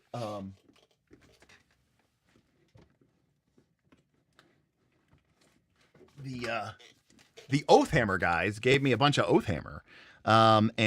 So I at some point I need to do a giveaway for Oathhammer games. I got 4 copies of Oathhammer hardback to give away.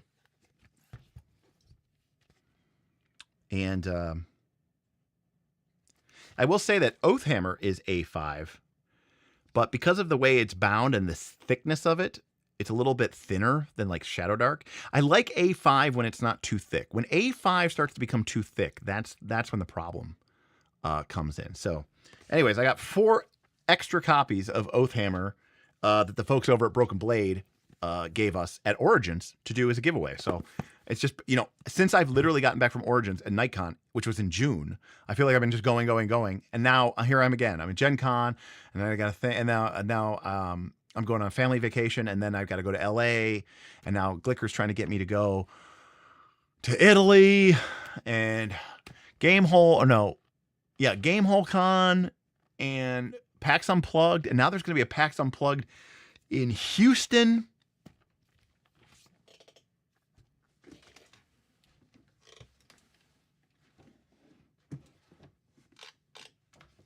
Oh, I was going through stuff the other day. I'm gonna set this back up and see. I gotta do some shenanigans here. Hold a sec. Transform, reset transformation, reset. There we go. Fit. There we go. I found this the other day when I was going through all my books, and I forgot I had this, and I was like, oh man, we should go through this one of these days. This Master the Game. Principles and Techniques for Becoming an Expert Role-Playing Game Master by Gary Gygax, co-creator the Dungeons and Dragons game. Now, I don't know when I got this book. Obviously, I bought it from Half Price Books, but given the fact that it was like literally a sticker, breaking my heart with the Half Price Book sticker. Yeah, exactly. When I said I did not say diabetic. I said diegetic. Diegetic. Oh, Colorado doesn't have that. Published in what year?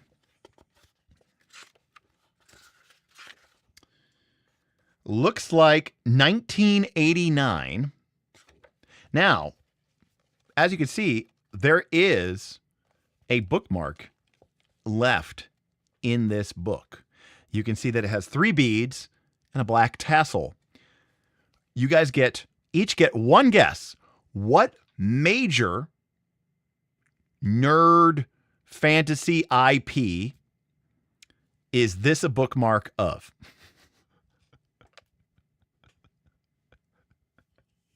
You guys get to guess in chat. Oh, is our on screen? Oh, all right. Well, never mind. That's right. It is. It's Harry Potter. That's how long ago I had this book. Apparently I ruined it.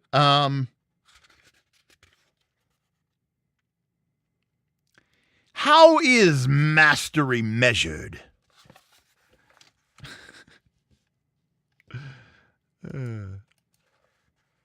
Where to begin? Oh, this is very bright.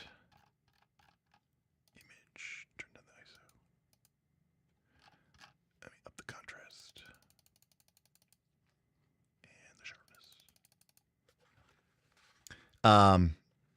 The master milieu. Design and maintenance. How to master the adventure scenario. Do you recall your classroom days in elementary school?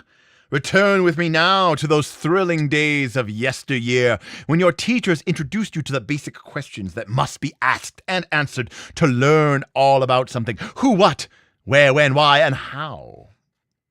These are important words, and not just because they are used in this volume as a way of conveying information. For they are also the basis for you, that you, as a game master, a master GM, and ye, a grand master GM, must ask and respond to continuously as the principal performer in your role-playing games. Brand those questions into your mind. Use those words over and over, and you will quite naturally rise upward in your skill and ability in games mastership towards the desired pinnacle of consummate expertise.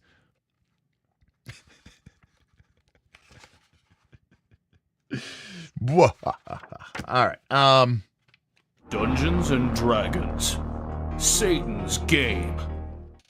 Right. I mean, I could just be, I could just go full, like,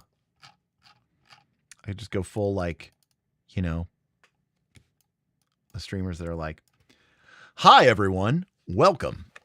Today, we're going to be talking about Master of the Game, a book by Gary Gygax, coming in at 174 pages.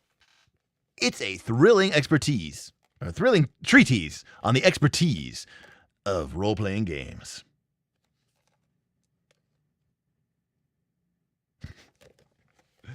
Don't you come after Cozy RPG.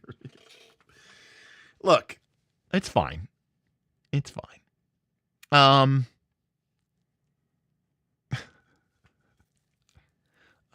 It's late. I'm just getting crazy.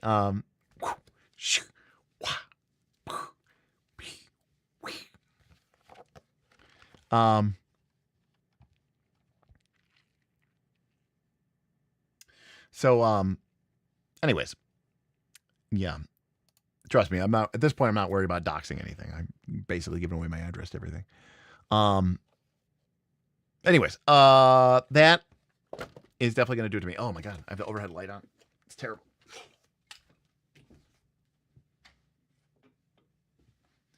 Here we go, better. Oh. Okay. Stream Deck? Yeah. I got a Stream Deck. Stream Deck. And let's get ready to RPG! Where do you think that comes from?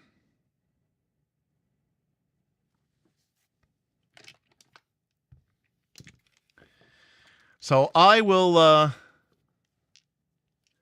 leave you with some glow-in-the-dark Moria dice. As I say, thank you so much. I'll be back tomorrow with Jess. We're going to be talking about Vampire 6th edition and what it means for the game. Then I think we know what's coming up next. Vampire the Masquerade, 6th edition. No, I mean, I'm really going to try to do this Fabulous Ultimate Kickstarter. I mean, I need to do it just to not only see if I can do the process and also if I can make enough money to, get me another 3 to 6 months, 12 months. Because again, times are tough for everybody. And quite frankly, people have been subscribing at a lower rate, not just for me, but for everybody. And we haven't gotten the kind of upgrades and stuff that we want to do. Now, if it was up to me and money were no object, I would entirely focus on creating a mega game combining Wilderfeast, but then inputting my dice placement idea to create a solo / GM-less game option that then everyone who plays it would play, along with comprehensive options for like Farmville type shit. And that would be what I would really create. That would be fun. And at that point, I should really just create it as a video game, but I like the idea of people being able to play simultaneously. So I do still appreciate a good GM. But it turns out that the number one problem with mega games is GMs. Not because they aren't awesome, it's just because they're the limiting reagent and they're really important. So anyways, that would be what I would work on. We have Wilder Deeds, Dice Tower, Adventure. Yeah, Dice Throne, Adventure, Feast, Deeds, and Trolls in the dark. Maybe with Legend of the Five Rings and the One Ring and Avatar and something else. What is the lowest load game? I don't know what that means. Like lowest prep?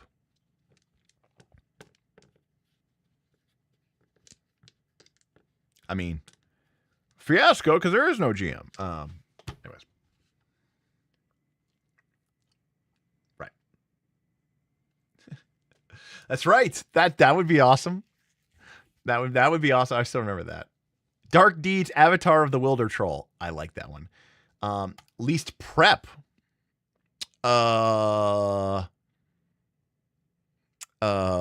Least prep would be lasers and feelings, right? It's got to be lasers and feelings, right?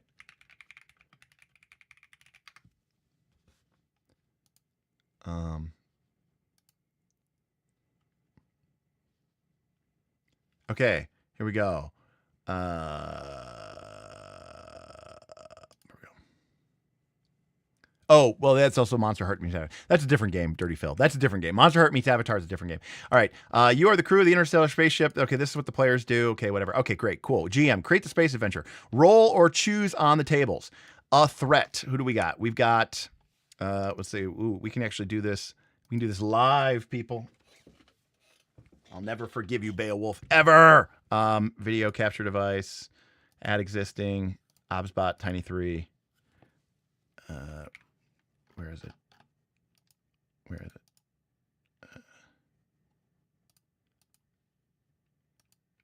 Why is that not working? Oh, I know why. Delete. It's not OBSBot, Tiny3. It's iOBSBot. Different. There we go. All right. We've got. All right. So we've got our threat. Our threat is space pirates. And they want to build or synthesize the alien artifact which will enslave a planet. Boom. Space pirates, right? They want to rebuild an ancient alien artifact which will allow them to mind control and enslave an entire planet, thus convincing them all to give them their wealth and serve them as the lords of all creation. And there we go. That's our plot. Let's go. And that's it. That's the plot. That's the prep. That's all. Literally, I've played entire. I may have rolled that before. I have run Lasers and Feelings at so many conventions, and that's it. Let's go. For those of you who don't know how to play Lasers and Feelings, by the way, you have a number. It's your Laser Feelings number, and if you roll, you pick what it is, and then you roll d6, and if you roll under that number, you can use lasers, which is like science and reason and tech. And if you want to use your feelings, you have to roll over your number. So like if your rapport, your passion, your bravery, and that's it. You just pick your number. So you're like, oh, well, I want to be really good at my feelings and not so good with tech. So my laser feeling number will be 3. So if I roll over a 3, I succeed at feelings. If I roll under a 3, I succeed with lasers. And of course, if I roll exactly my number, I get laser feelings, which is like a crit. So that's it. That's the whole game just described. God, John Harper is the GOAT. And believe it or not, we can play for 3 or 4 hours on that alone and have a great time and have incredible fun stories. And it's fantastic. It is awesome. It's a great, simple system. It's actually surprisingly robust, in depth, and it kind of uses a PBTA Blades in the Dark framework, sort of, but even more hacked down. And that's it. All right, everybody, that's going to do it for me. I will see you tomorrow on more Knights of Last Call. Peace.